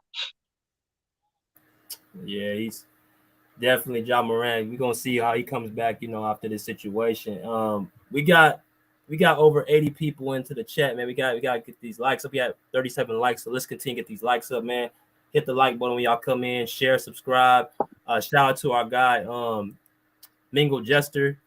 She said, salute, hi, Mrs. Tate from Mingle Jester. Oreo said, how far can the Lakers go? Look, man, like I said, it's going to come down to matchup. If the Lakers face a team that has a good matchup, then like the Nuggets or whatever, they can beat them. That's what this is what the Western Conference is going to be. If you face a team that is somewhat, fit your playing style, then you can beat them. And I think the Lakers, they face the Nuggets. I think if they face the Kings, I think if they face the Mavericks, I think they can beat those teams. The teams I feel like going to have some trouble with, though, it's going to be the Kings, and the Clippers. But I feel like they can beat everybody else. Or the Suns and the Clippers. I think they can beat everyone else in the Western Conference. Also, we got 2 new people in here. My guy, Mr. Mass and Mingle Jester. But let's go with Cam first, and then we'll get to you two after that. So, Cam, what you think? What you think about the what the question is? About the Warriors? Yeah, what you think about the Warriors right now? Man. The Warriors, they've been playing bad. I ain't gonna even lie, bro. They've been playing bad, bro. But like you said, it depends on the matchup. See, and that's the thing. We don't really know how the matchups gonna be because everybody going back and forth. Like they'll lose one game and win the other. So with me, it just depends on the matchup, man. Even though the Warriors been playing bad, it depends on the matchup. Like if they get, in my opinion, if they get the Suns without KD, I think they can beat the Suns without KD for sure. Or if they get the Kings, I think they can beat the Kings. That's what's up. Yeah, I definitely think they can beat the Kings. I think the Kings are a good top 5 team, but I just think, a top 5 squad. But if they face certain teams, bro, I think they're gonna have trouble. Mass, what's good, bro? Welcome to the show for the first time, my guy. Oh man, Hold on. Your mic, bro. I hear a bunch of clapping sound. Like, what's good? Somebody get what's going on? They come in beat and cheat. And they're gonna have a baby soon, man. Hey, try to come back in, Mass, and then come in again. Yeah. Hop off and come back in. That nigga Mike Dookie. Hey, Mingle Jester, what's good, bro? That's my guy. What's happening? What's happening, man? Hey, my ain't playing the day. We can't even getting it in. Hey, you don't know about that, man. Anyway, I mean, the Kings can do good in the playoffs. I'm gonna say that. I'm gonna go ahead and say that off the rip. The Kings can do good in the playoffs. People underestimate the Kings, but I think the Kings can probably beat a lot of these teams. Not the Suns. They can't beat the Suns with Kevin Durant, of course. And I don't think they can beat the Clippers because the Clippers got them 2 wings with Paul George and Kawhi. That's going to be kind of hard to deal with. But any other team in the West, I think they can beat them. The Mavericks, the Lakers. I think they can beat all them teams. I really think the Kings can beat all them teams. Wow. In Denver, too. Throw them in there. Denver, too. I think they can beat them, too.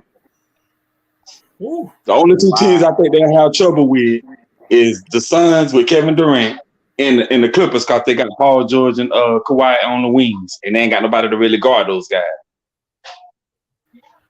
I'm gonna give Mingle some credit on. He said the Nuggets. I'm actually not gonna rule that out because Sabonis, like we said, what's the key to beating the Nuggets?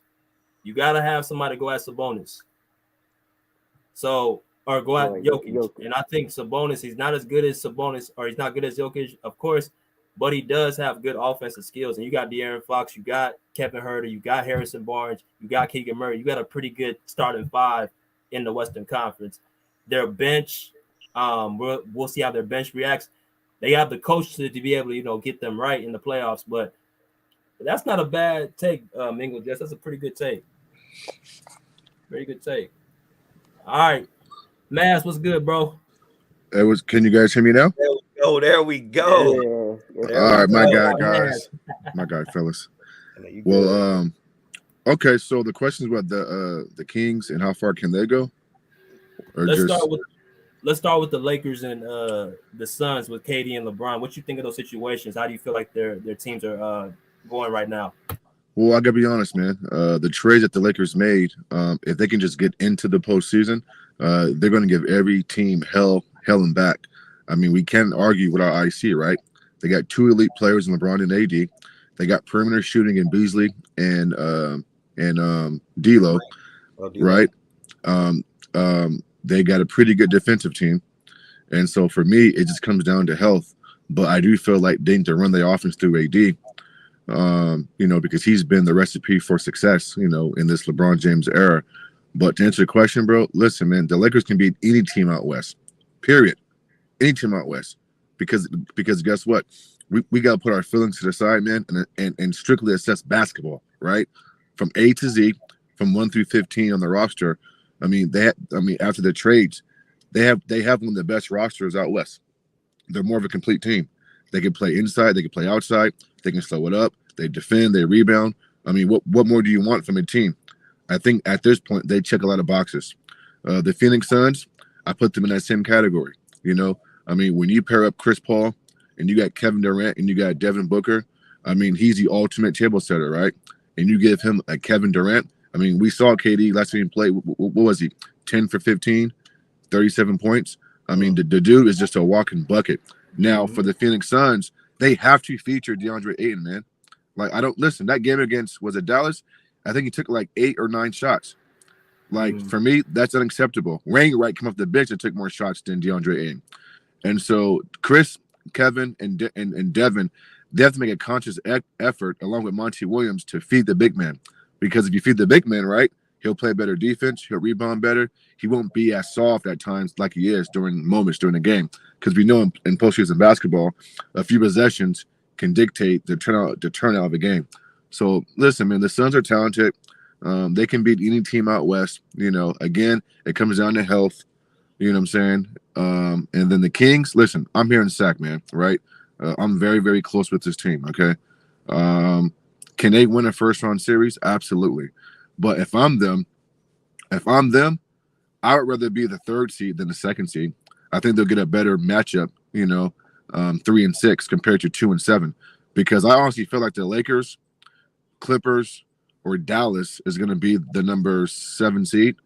And now if you're the Kings, you work your butt off to get the number 2 seed. And what do you face with? Now you're playing these tough teams. And so, I mean, I want to see the Kings versus Memphis in the first round. But that's not going to happen, obviously. But can they win a series? Absolutely, bro. And then listen, the Kings are ranked 1st in scoring.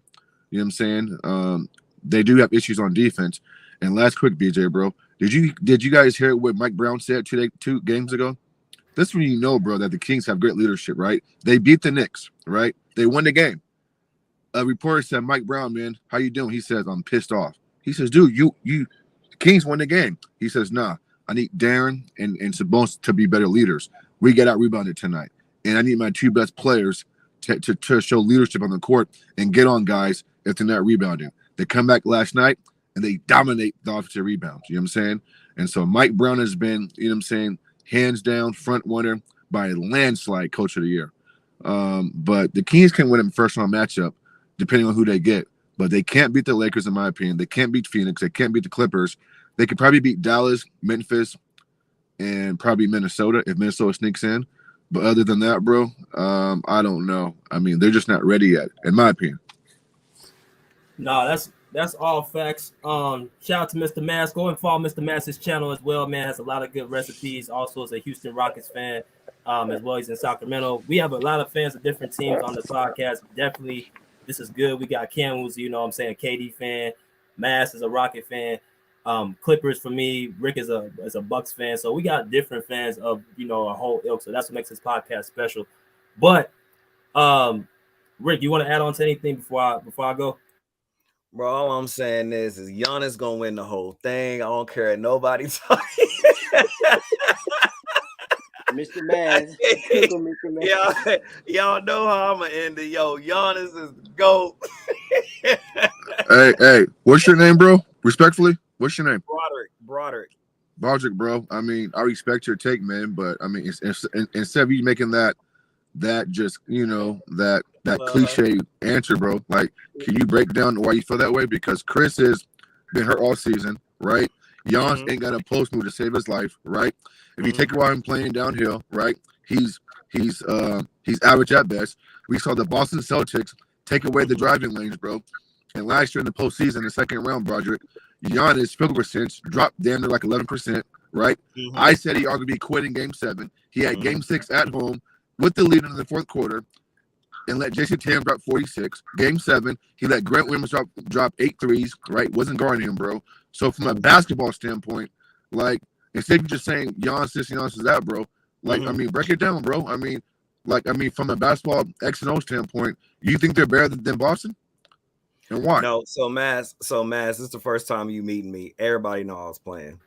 Oh, my bad, bro. Yeah, everybody knows. She's the host, man. She's the host. Yeah, everybody know I was playing, man. No, as you already see, big Giannis fan.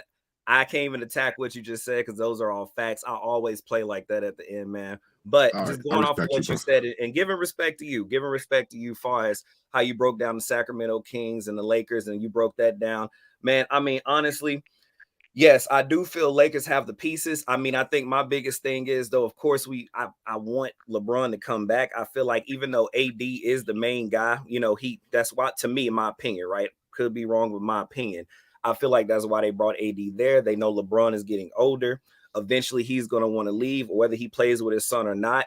He's going to want to leave. And so I feel like they were bringing AD over anyway to kind of keep that superstardom going because they have faith in him. So I think, like I was saying at the beginning of the show, I don't know if you were listening. I think that's why they have AD there. He's going to be the new head of the snake, proverbial to say. But at the end of the day, man, everything you said as far as with the Lakers, I do feel they have the pieces. Like, they do have the pieces. But of course, like anything, we have to see how it plays out. I mean, granted, except injuries, because obviously injuries is going to, you know, affect your team, you know, in a dramatic way. It's going to hurt you. But I just feel like if, you know, LeBron could come back and they got AD and they got Vanderbilt and they got all these guys and they got the depth, like you said, A through Z, 1 through 15. It is a good little take that they probably could take it pretty far. But I'm one of those people where I have to see it, obviously, kind of like when KD played, even though they didn't play like the hardest teams in the league. I just feel like, you know, KD, he was looking good. I think they have a good chance, but they are going to need KD for the Phoenix Suns in order to go. I agree. So at the end of the day, man, like I said, it's your first time meeting me. I always hit that at the end, you know, Giannis the God. Okay. I got you. But realistically, man, I mean, you nailed it. I have nothing to say against you. Look, man, I'm a realist too. I'm kind of like Jester. I'm like, look, he loved the Memphis Grizzlies, but he's a realist.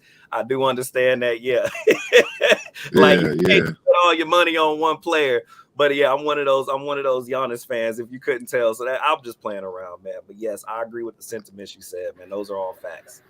Cool, bro. Actually, I disagree with what he said. I actually disagree. Oh, go ahead, Jester. Okay, go ahead. See, my thing is, yes, what he said is partially true, but what I disagree at is not only is they the number one seed with Middleton, like she said, not playing how he playing, and they still the number one seed in the NBA. That's number one, even over Boston.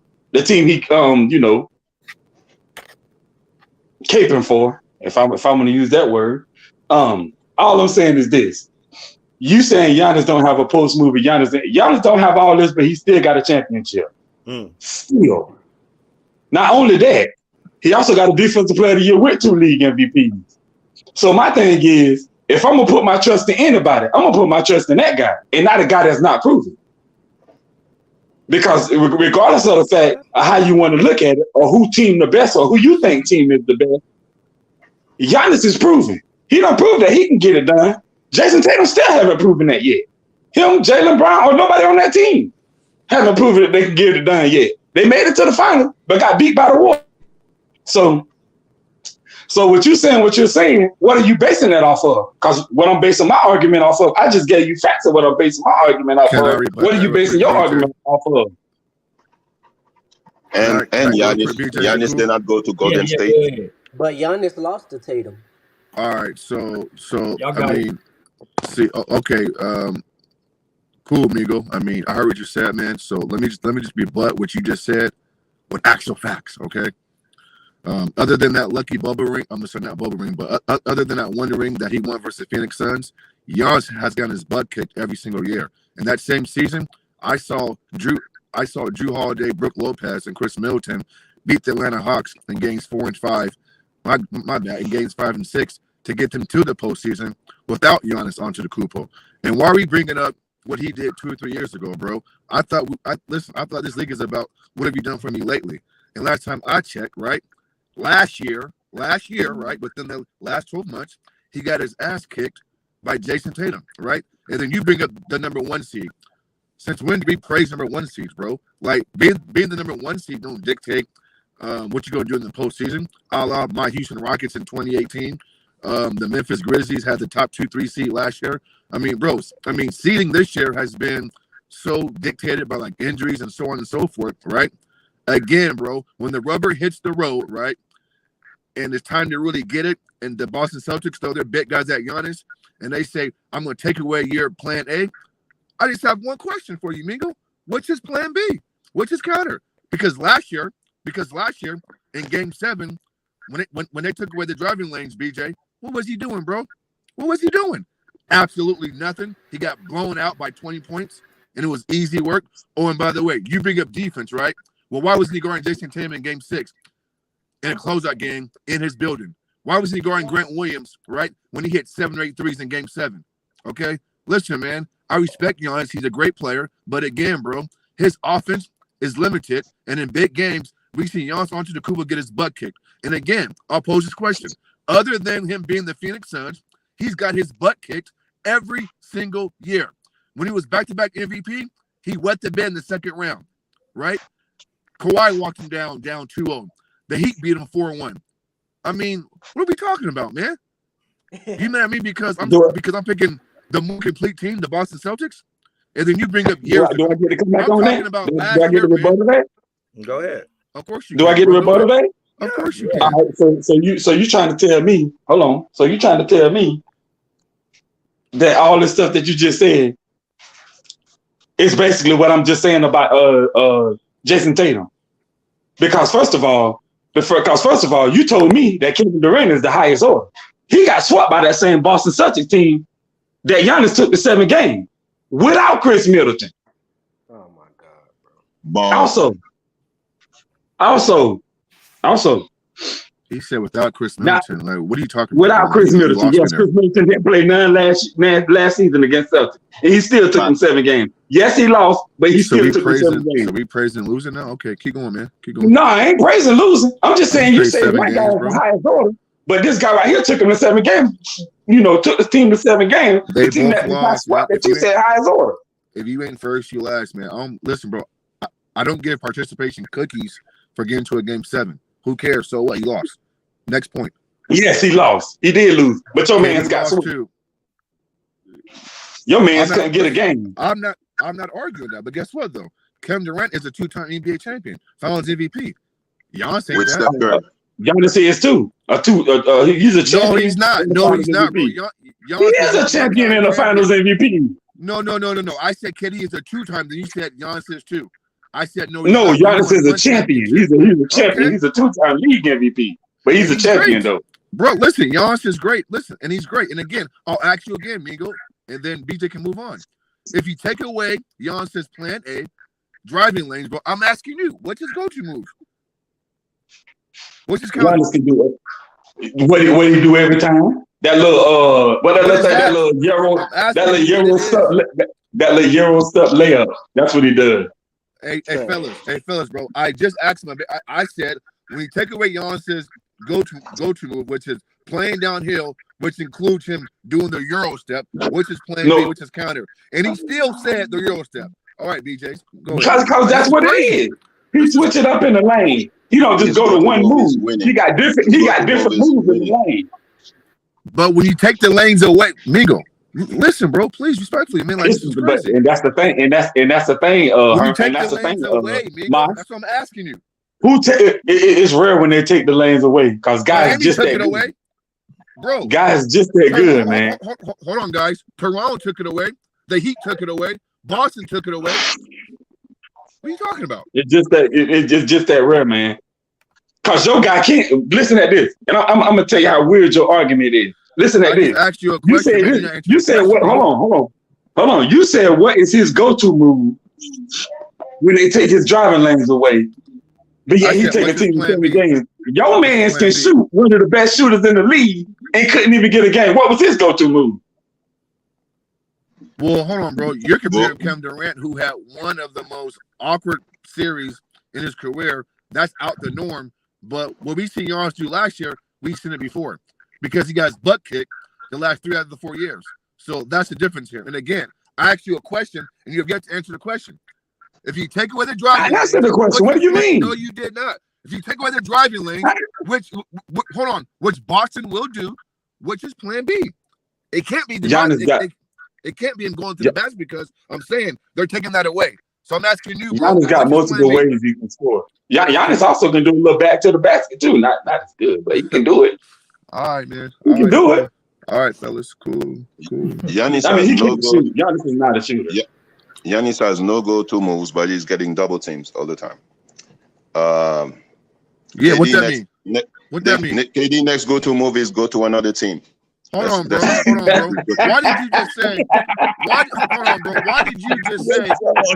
Why did you just say Giannis gets double teamed and he got no go-to move, bro? I mean, make that make sense. I mean, I missed that point. What does that even mean?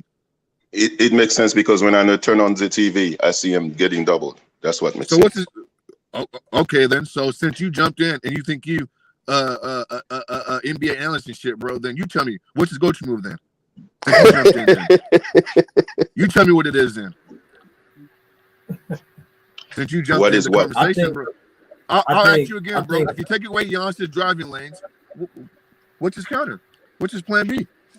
I think that's a question. Y'all can answer that question. Let me chime in. Go ahead, BJ. Let me chime in. So I get both sides. So this is what I think. Take it easy on the Mavs, man. This is what I think is happening. I think Mass, he's getting more so he wants to see what's in. He's more into like bag work. He wants to see different things that you can do in your offensive arsenal. And Giannis's game doesn't revolve around that. He's more so, he dominates the inside of the post. He gets his buckets just like, in one dimensional. So Mass looks at it like, okay, if that option doesn't work, what does Giannis have to go to? That what you saying, Mass? That's exactly what I'm saying, BJ. I mean, yeah. It's not right. There are a lot of great players with no go-to move. I don't think LeBron has one. I don't think Jack has one. Yeah, and LeBron James lost 6 finals. Exactly my point. To answer Mass's question directly, and this is my opinion because I am a Giannis fan. The only go-to moves that I think he has, and he's not super efficient like he is when he's down there banging up everything, is that if you leave him around that free throw line, he does have the little stop and pop he's been working on. Of course, he's not a big 3-point shooter, but he has that. He'll come down when he has the confidence and shoot that. And of course, he have his teammates to bail him out when he gets blocked up in the lanes to hopefully hit those little assists to hit those corner threes.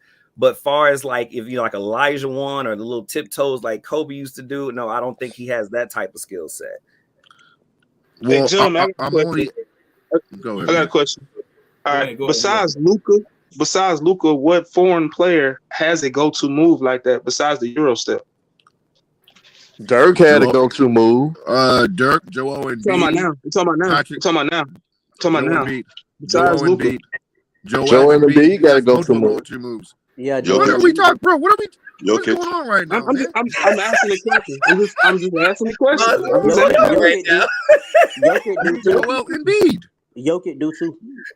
Yeah, I mean, Jokic ain't got no damn go-to. Yes, he do, nigga. No, he don't. That nigga, fuck Jokic. Go-to move. Y'all knocking with that fire, man. Like, I mean, like that damn Jokic got his ass kicked by the bad news Spurs, man. Dan Vucevic outplayed the nigga 25 and 15. Shout out to my Bulls, goddamn. And his feet were impeccable. Sorry ass Jokic. Fuck Jokic. Well, wait a minute. The only European player. The only European player playing game. I'm sick of Jokic, man. I ain't gonna lie. The only European player I think that had a go-to move is Dirk. He had a one-leg fadeaway.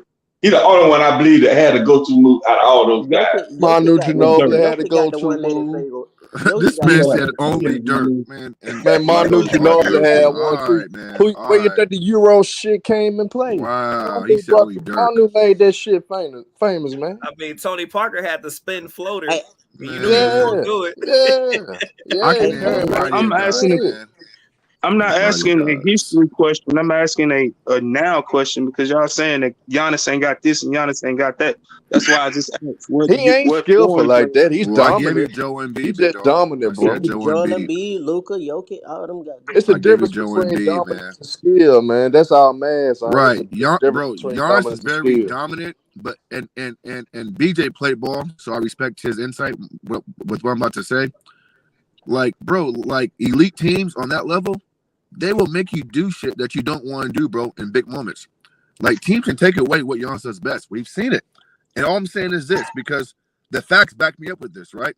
Again, other than him winning that chip versus Phoenix Suns, and listen, he was awesome, right? He got it done.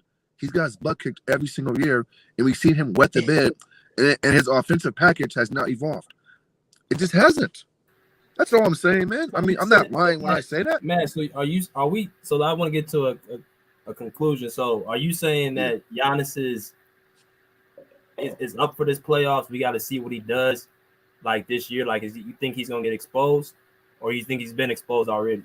Well, I don't want to listen. The word exposed is strong. All I'm saying is this.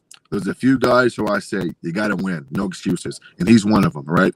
Because the way he's talked about and the way he's put on the pedestal, he's the best two-way player. He's the best. He's the best. Okay, cool. Then guess what? If you're all that in a bag of chips, then guess what? I need you to show me when it counts the most. And that's in the postseason, right? That means when a team takes away your best asset, no big deal, bro. Guess what? You're deemed the best player in the world. Figure it out, bro. Go to your plan B, C, D, or E. Because guess what? That's what elite players do, right? That's what elite players do. We've seen Tim do it, Kawhi, Kevin, MJ, Kobe. I mean, that's what they do, right? So why can't Giannis do that shit, bro? Who has to show more, Giannis or KD? My problem with the Bucks is they just not a better team. Okay. It's quite a few players that got pressure, man. It ain't just Giannis. Yeah. KD has more pressure than Giannis. Yeah, KD does, man. Nah, hold on. No. Well, okay. Hold on, bro. I mean, we can argue, yeah, but nobody looks at KD as the best player in the world, and he's not put on the pedestal. Everybody says that he got swept. Yes, he's older. He's injury prone. Okay, cool. Well, those things aren't being said about Giannis. So to me, the pressure on KD is fair and it's warranted. I think there's more on Giannis because, listen, Luka and Giannis and Jokic are looked to take over the NBA. So the pressure's on those guys. Too. How is and Joe Embiid. So how is a dude damn near in his 16, 17 year, or my bad, 16 year, and Kevin Durant? How is the pressure, bro? When he's not looking at the face of the NBA. He's been hopping from team to team. Exactly. That's his go-to move. I mean, with okay. Well, that's why I said. And that's why I said the pressure is warranted. So if it's there, it's there. I respect it. All I'm saying is this: he's not being talked about on the media circuits the way Giannis is, bro. Giannis is talked about as being the best player on planet Earth. And if that's the case, I'm not sure why we're lowering the bar for or the measurement stick, bro. Because guess what? When LeBron James and KD back in the early 15 and 16 were and Kawhi Leonard were quote unquote the best players in the world, they had an expectation to get it done every single year, and there was no excuses. Yeah, no excuses. I don't know what media circuit you listen to, but I hear Jokic and KD more than Giannis. KD hasn't won without Steph. He needs to win without Steph. Okay, and guess what? Okay, cool. And Giannis said win without Drew Holiday. Cool. So until you get Drew Holiday, he ain't won shit. I got you, bro. What? Cool. Is Drew Holiday carry a team like Curry? He's the all-star, bro. Stop. Listen, he's an all-star. Stop it, bro. Oh, Drew got there, he ain't Steph Curry, though. He's not on the level with Steph Curry, though. I never said he was. I never said he was. I never said he was. Listen, if y'all want to say KD ain't won without Steph Curry, have at it. Listen, it's par for the course. I get it. But guess what, though? Until Chris and Giannis got Drew Holiday, a two-way player, right? They're getting they butt kicks every single year. Those are facts. KD has. Why are we ignoring that? So now we're trying to compare that. So now we're trying to compare that Warriors team to this Milwaukee team. That's what we're doing. KD has Devin Hooker. That's what we're doing. Hey. He has Devin Hooker and Chris Paul. Who in this chat heard me say I'm comparing the Warriors to the Bucks team? Minga, what's wrong with you, man? Listen to what I'm saying, bro. That's a whole other conversation. That's a whole. Anyways, I'm gonna listen, man. I'm gonna go back and listen, man. Yeah. Hey, man. So we're gonna end the show. We got 5 more minutes left. Make sure y'all continuously like the page. We got over 70 people into the chat. We got 45 likes. We should be having somewhere around 70 likes right now. So make sure you guys like the page, as well as make sure y'all go to our Cash App, $BJ Matthews, PayPal at Broderick Masters. Mrs. Tay continuously puts our Cash App and PayPal throughout the comment section. So make sure y'all go and show y'all love. We've had a few people to support already. So let's get some lasting comments from you guys, and then we'll go ahead and close the show. So Coach Do Sports TV, go follow this page as well. What do you have to say about what Matt's had to respond? Man, I'm gonna say this, man. Honestly, I think Giannis don't have nothing to prove, man. And with this basketball season, just overall, I'm just happy that the hype is back. Honestly, because it's been needed. I just say that much. Even with all the off the court stuff, I'm just glad that the NBA is back and we getting some good basketball. My final four for the NBA, honestly, is gonna be the Bucks and the Cavs in the East. I know y'all gonna laugh at me, but I just love my Cavs. There's something special about them this year. And I also think it's gonna be the Clippers and the Suns in the West. But hey, man, that's not gonna happen. That's not gonna happen. They might be the first round matchup. Hey, Bruce, what's your response? Rebuttal. I know KD is looking at to play with Giannis next year. So, because that's his go-to move. That's his go-to move, right? You're looking at other teams. KD has no chance to win a championship this year because, that team, that Suns team has no depth. And, he goes to other teams trying to win. And I'm not a Bucks fan, but I can say that Giannis is the best player. He has nothing to prove, like the previous gentleman said. So I don't know why KD has nothing to prove, but okay. Lakers have a good chance to get up the standings. They have to win the next couple of games. I think they can win tonight. So that's all I have to say. All right.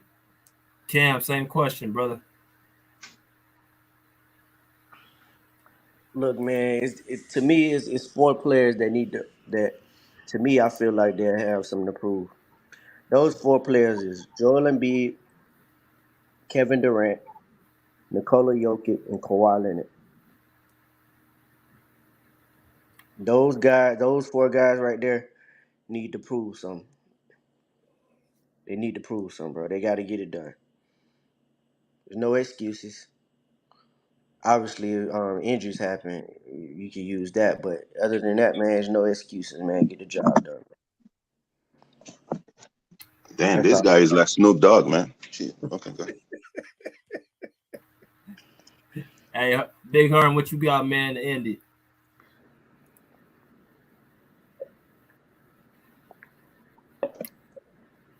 Herm. Okay, Herm, no. Herm is with Ja right now. Looking at the window. He just came back. Look, I'm about to say you back. Hey, man. Hey. Straight up, man. I'm sick of these guys overrating Jokic, man. I've been on LeBron James tear lately, though, because he need to confront that nigga about on calling him out on PED use. But other than that, man, you guys overvaluing Jokic. Jokic gonna get his ass kicked in the first round. Dude is cool, but he's not as great as y'all try to make him out to be. Y'all can bring up all the analytics. Yeah, y'all can say, well, he's already second all time at PER. So y'all bringing that up. Does that mean he better than LeBron James? I doubt y'all gonna say that. So I mean, look, man, you gotta value this shit the right way, man. Jokic cool. It ain't that many centers for him to go against, so of course he is gonna be one of the top big men of the game. But you put him in the era where it was the great big man, he would be average.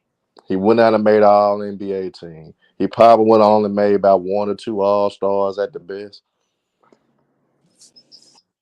You know what I'm saying? He's not that great. That's just me. Y'all got hate? Yeah, just like the Memphis Gummy Bears. Hey, man. Hey, I said my team losing in the first round anyway, so you can call my team Gummy Bears. Just know Jokic a Gummy Bear. Just know he good. Just know he a cone in the drill. Just know he a Better cone than in the everybody drill. on your team. Oh, we locked up, nigga. So I mean, we all right. We could play all right with that. Our best guy. You know what I'm saying? We don't make excuses, unlike y'all make excuses for Jokic. Man, Jokic is a fucking walking cone out there. Hell, man, anybody could drive past Jokic. Anybody could score on Jokic. Man, nigga, look, me and goddamn BJ will go against Jokic and you, and we'll beat y'all because we know shit. Y'all ain't gonna never get the ball. Y'all ain't, especially if we get ball first. Oh, it's over with. And Jokic, It's over with, cause shit, y'all ain't gonna get the damn ball, cause we gonna pick Jokic on is the Jokic. best. He just the We gonna best pick big on man in the Jokic league. ass the whole damn time. You niggas gonna put some respect on Jokic Man, after that man a this. stationary cone. When he get his team to the finals, nigga, I don't want to hear none of You want to make a bet on that right now? You want to make a bet right now that the Nuggets going to the finals? I ain't betting on them. That ain't my team, so I ain't All betting right, so shut your ass up then. Don't sit up there tell they watch you make it to the final. They ain't your fucking team. Shut your damn mouth. Don't big up a nigga that ain't on your team. I'm just You ain't saying, got y'all be hating on what did he do, bro? Cause he out shit. here, he About out to be. here Hey, they putting trying. up triple doubles and wins. That Shit. what y'all Hey, niggas say. he got his ass kicked the other day when he put up a triple double. You don't talk about that when he finally lost with a triple double. You don't want to talk about that, don't you? It happens, bro. All right, all right. Yeah, why you didn't brag about Russell Westbrook? You Why you ain't didn't? bring up. You don't Now, bring up why you didn't tell Embiid, folks to nigga. leave Russell alone when Russell You don't getting a bring up triple double? Embiid when he got outplayed by Kyrie and Luka, nigga. Man, that's Kyrie. It took two niggas to outplay him, so Nah, nigga. that fuck up your point He the right there. MVP, You the right? one brought up two He the niggas. I ain't MVP, bring right? up two niggas. You brought up two niggas. He the Man, bro, MVP, right? you ain't gonna win this argument with me, man. You ain't gonna win this, man. Just calm down and just know your role, shut your mouth, and stop capping for a slow ass white boy. Stop capping for a slow ass white boy. That's all That's you what gotta it do. is. Cause they white boy be out here killing these niggas. Y'all be hating. Man, he ain't killing shit. He ain't killing it. What happened against the Spurs the other night? What happened against the Bulls when Vucevic put 25 and 15 on his non-defensive playing ass? What you got to say then? Look, y'all crucify Russell Westbrook. And Russ, when you look at value over replacement all time, Russell Westbrook is over Jokic. So you go give Russ his credit. Russell getting all those triple doubles. Y'all say he's selfish. Y'all say he ball hogs. Y'all say it is. So is Jokic in the same category as Russ? Nah, Russ Westbrook one of them don't get his guys. respect. We gonna put Russ, Westbrook's respect tonight on LA Clipper Talk, man. We gonna have LA Facts. Clipper Talk tonight. Facts. You know what I'm Facts, saying? BJ, man. Hey, Russ gonna get his respect, man. If y'all respecting Jokic, y'all gotta respect Russ, nigga. And y'all like to look at Matrix. Look it up, my brother. Since you cap for Jokic, look it up. Value over replacement. Russell Westbrook is higher than Jokic. So I mean, I want you to apologize to Russ if you a Russ hater, and I want you ain't to. no Russ hater. All right, you need to. Hey, that mean, hey, why Russ didn't get that love when he was getting all his triple doubles? He actually was, but Who was giving it to him after that 1 year? Who was giving it after that 1 man, year? everybody loved Russ when he was on OKC by himself. When KD left him, they wanted to see Russ win. I don't think what A I lot think of it people. was. I think he just made it too easy. Like The hate started people when he got teamed people up with got people LeBron. got tired of seeing the triple double by Russ. I think he just made it too easy, and that's crazy. That's something that ain't been done in NBA history. So I Yeah, mean, so if they was tired of Russell Westbrook getting his triple doubles, why we can't get tired of Jokic? It's too early, bro. No, it ain't. Yes, it is. No, it ain't, man. Yeah, they finna get that nigga his third straight Jokic MVP. been getting out the second round. Nah, man, Westbrook wasn't even getting out the first man, round. they about to give him his third straight MVP, and this nigga ain't even came close to sniffing the finals. Ain't even came Man, he close. made it to the conference finals, man. And Stop. got gentleman swept. So he ain't come close. He got gentleman swept. He let the white booty goon Howard lock him up. Not the prime Dwight Howard. The old Dwight Howard locked him up. That was a good defensive team, though. I When don't want to like hear number that one shit. in defense. If he's all time great, like man said, figure it out. When you elite, you figure it out. hey, Yeah, nigga. we gonna continue this next Sunday, man. Definitely appreciate y'all coming in, man. Our man Herm, Cam came in. You know what I'm saying? Mingle Jester, Bruce, Mass, all the guys that come in, man. Definitely appreciate y'all coming through, man. We're gonna see y'all next Sunday at the same time, 8:45 a.m. Pacific Standard Time. So salute to y'all, man, for sure. Salute, Salute my BJ. brother. Salute panel. Salute everybody. Salute. And salute. Sir, yes, sir. Salute Perm. All right, so Rick, let's go through some of these comments, man. People that came in, you know what I'm saying? Salute to our big fan Breezy, the Brooklyn Nets vlog. Salute to the panel and channel. Jarrell Franklin, salute to Herm Body as well. Also, salute to Coach Do Sports TV, man. If you guys did not hear Coach Do Sports TV talk, go follow his YouTube page. Very good content. The guy that was on the panel earlier was speaking about the Nuggets, speaking about the Lakers, speaking about the Suns. Everybody, you know what I'm saying? He has a great YouTube channel. Go and check him out. Mrs. Tay puts his in the chat box his YouTube page. All the people that came in to definitely, appreciate y'all. We have over 70 people. Make sure y'all hit that like button as well as the Cash App. People that donate to the Cash App today, definitely give y'all a shout out, man. Shout out to looks like we have Mr. Jose Ramirez, the $3 donation. He said in the comment for any other podcast, BJ Podcast is the little eating emoji sign. So definitely appreciate him with that. Shout out to who's this other person? Actually, I can read it from my phone. Probably be better for y'all to see anyway. Salute Lil Rock. Yes, sir. Salute to Alan NG for the $2 donation. He said for keep up the Clipper winning streak. Salute to also Veronica K. Patton from Chicago, Illinois with the PayPal as well. Definitely appreciate all y'all showing y'all love to the podcast. If you'd like to show your love to the podcast, Cash App, $ BJ Matthews, PayPal, Project Masters. The link is on top of the chat box. You can click that link. You guys can go straight to it. Rick, you got anything else to say before we let y'all out? Hey, man, I just want to say when Mass came in, I felt like that kid when your parents say, y'all stop making noise before I bring the belt in here.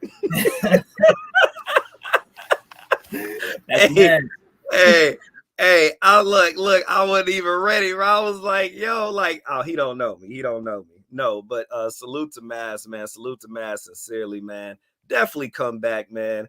Since I know how you roll, you know what I'm saying, I'll definitely come back. But if still, Mass, if you feel like your question wasn't answered, I'll answer like this. I've in particular been watching, Giannis like real closely since 2019, right? I mean, he's been in the league, but I've been watching him closely. And one thing I would say, far as he's been getting better each year, meaning that in 2019, when they're cutting off the lanes, like you were mentioning, since then he's been developing a little jump shot. So he has a little go-to for that when they start tightening up. Also, he started shooting threes. Granted, he's not no Curry. He's not no Thompson. He's none of these. He's not a Ray Allen.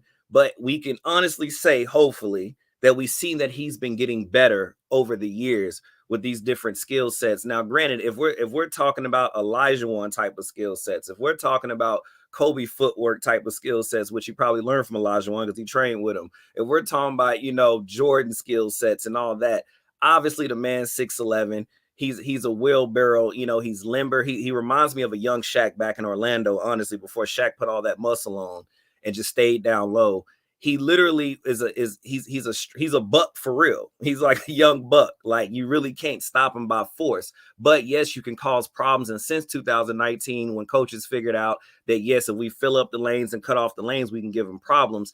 I have been paying since 2019 in those playoffs that he started to develop a little mid-range jump shot and then started taking it out over the recent years to that 3-point line when he was open. It knocks down a good point, a good size. I say a size amount of them. So I see him working on something. He is getting better each year. So that's to answer that, profound question you were asking the panel. I do see him working on his game since 2019, since they found out that, hey, if we fill up these lanes, we can call Giannis to have a problem.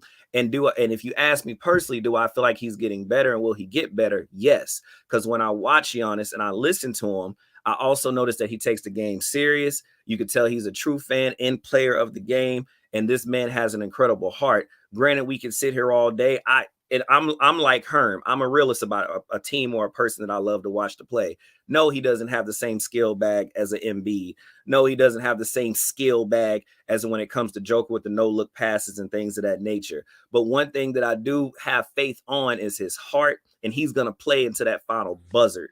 That's one thing I do have. And when he gets seized out on a weakness, when a team finds his weakness, I do feel that the brother does start getting to his bag and working on a counterpart, which up till now, I will say he started working on that mid-range and he started working on that 3-point shot.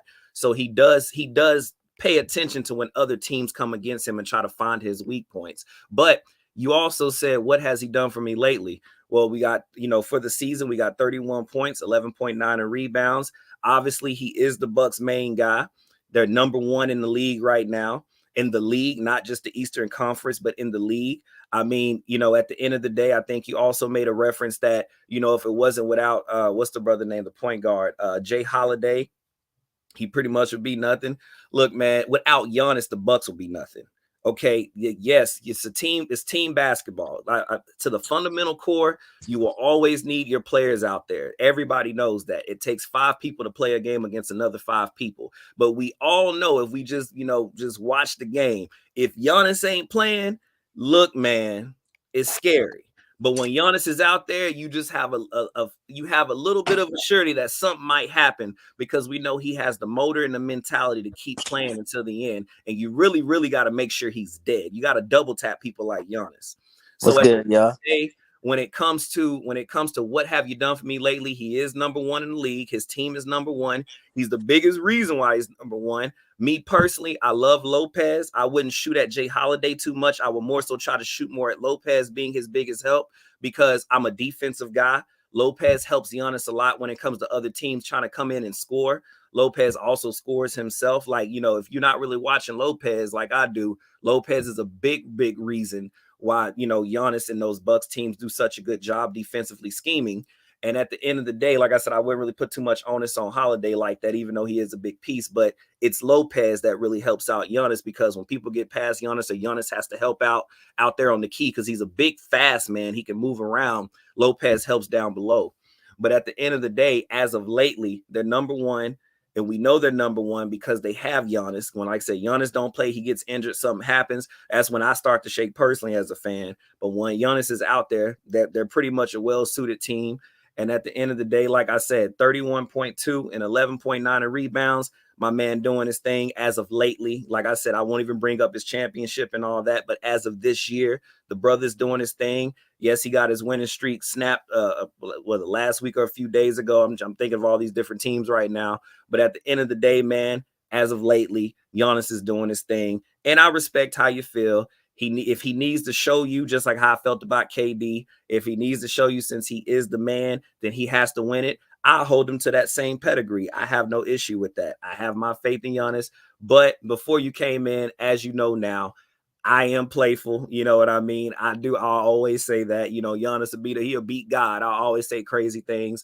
But realistically, man, as of now, Giannis is that guy. I don't really feel he has too much to prove as KD, because like I said, KD, this man jumping these teams, like I said, Curry just won a championship, 22-23. So really this year they're the defending champs, and they won without KD, with a lesser roster than what they had with KD.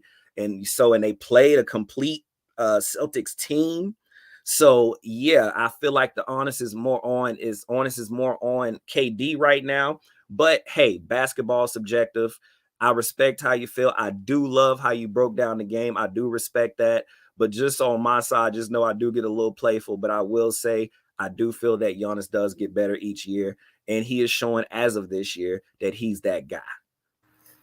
Yes, sir. Yes, sir. Definitely great answer, my boy Rick. And let me answer this question before I let Jay in real quick. Kirkland Barnes, I saw you trying to get in, said thank you, but the question is, say, can we join this chat anytime we go live? So every time you guys, like Mrs. Tay says, if you guys want to get notifications, make sure y'all hit the like button. That's why I tell y'all, hit the like button, but also subscribe and hit the notification bell, because that way when we go live, you guys can see when we go live, and you'll be able to follow the show the entire time, to when I drop the link, and I let people in, so everybody can be up to date what's going on. So I make sure to let y'all know that.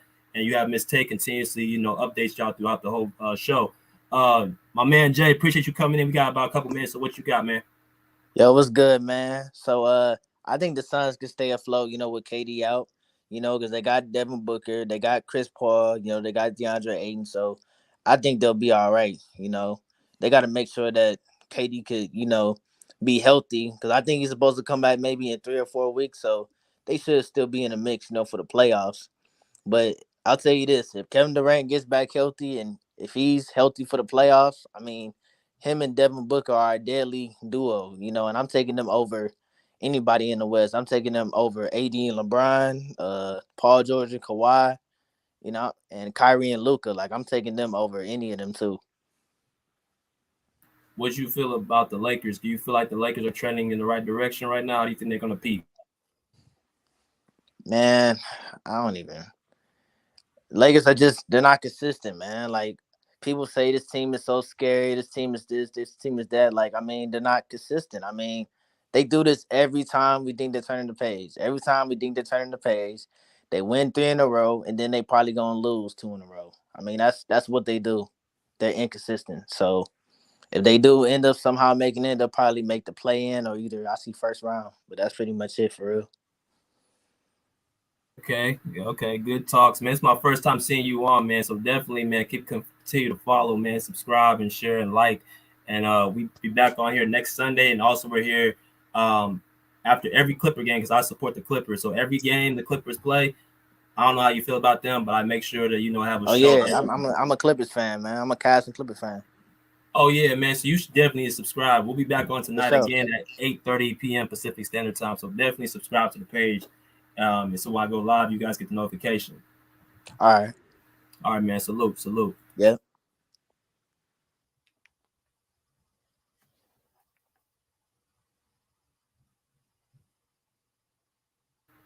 Okay, shout out to Ahmed Noor for the $3 donation that he just sent right now. So shout out to Mr. Ahmed for the donation, man. If you guys like the show, y'all love to the podcast for the content that we put out, make sure y'all go to our Cash App and our PayPal, which is on the top of the page of the chat box right there. So y'all can click that link and you guys go straight to our Cash App, which is $BJ Matthews.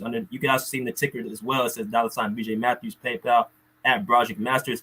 And also, if you guys have a question that we cannot get to right away, the best way to get our attention, you guys can go through our Cash App, send a question there, or our PayPal. Instead of question, go straight to our phone. You guys have priority. And if we don't get a chance to answer it at the end of the show, whether it's basketball related, whether it's whatever, we'll answer the next show for you guys, and we'll get to everybody's questions so we can continue to keep the flow going. Once again, I played overseas basketball. No NBA players, so definitely y'all in good hands. Rick played basketball, high school. He played base. Well, so we're all we basketball fiends, but we also talk about all the teams in the league. So appreciate y'all coming through. Hope y'all enjoyed the show. We'll be back again tonight at 8:30 for LA Clipper Talk. But Rick, go ahead and hit the ending, bro, and then we'll get out of here. Hey, man, y'all already know who it is. It's your co-host that does it the most. It's your boy, Rick Masters, at Rick Masters 23 or Mr. Lee on Instagram. Rick Masters everywhere else on social media platforms. Just type in the name. Hey, people, the Pull Up Basketball Podcast shirt starring your host, BJ Matthews, starring your co-host, Rick Masters. We got the red, the black, the white, the tanks, the sweaters, the hoodies. Hey, man, you already know $35, $40 a pop. Just hit us up in our DMs. Hit us up on here. Me and BJ, get that out to you. Also, you already know we affiliated with YouTube. So like he said, man, as he was just mentioning, if you leave a tag, if you leave anything in the YouTube box, we'll see it. Also, Cash App, $BJ Matthews, PayPal at Broderick Masters. You already know the deal, man. We can't say it enough. We love when you come in here and we love when you talk basketball. This is our love. So we appreciate all that y'all do, all the time you spend with us, because you could have been anywhere else. But B Jizzle, back to you.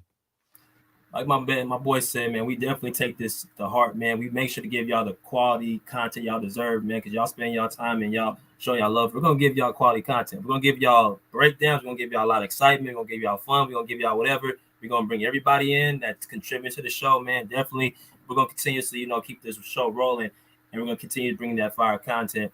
But we'll be back again next weekend, Sunday, same time, 8:45 a.m. Pacific Standard Time. We have me and Rick, my co-host, continues to do our Sunday shows. Every game for Clipper fans, if you are a Clipper fan or an NBA fan in general who enjoys basketball, I have LA Clipper Talk after every single Clipper game to break down each game and how their season is going. And I have my own show on Ticket TV Media, right? Ticket TV Media. I know who you guys know who Ticket is. I have my show on there at 12:30 p.m. Pacific Standard Time every Saturday and Sunday. Again, 12:30 p.m. Pacific Standard Time, Saturdays and Sundays, to basically have the breakdown of different teams. I talk about all the teams in the league. I talk about your favorite team. I talked about the Kings. I talked about the Suns so far. I talked about the Dallas Mavericks. All these good topics because there's a lot of good people who have different teams in the league. So definitely, man. Bruce Morrow said she said Oaktown there should be a show tonight, and BJ has a show on Ticket TV later. Yes, sir. Ticket TV show. I have my own show at 12:30 p.m. Pacific Standard Time, which is about another hour, and I have another show on this channel tonight, LA Clipper Talk. So again, respectfully say, pull up a seat, pull up a chair, pull up, peace out of here like swim well.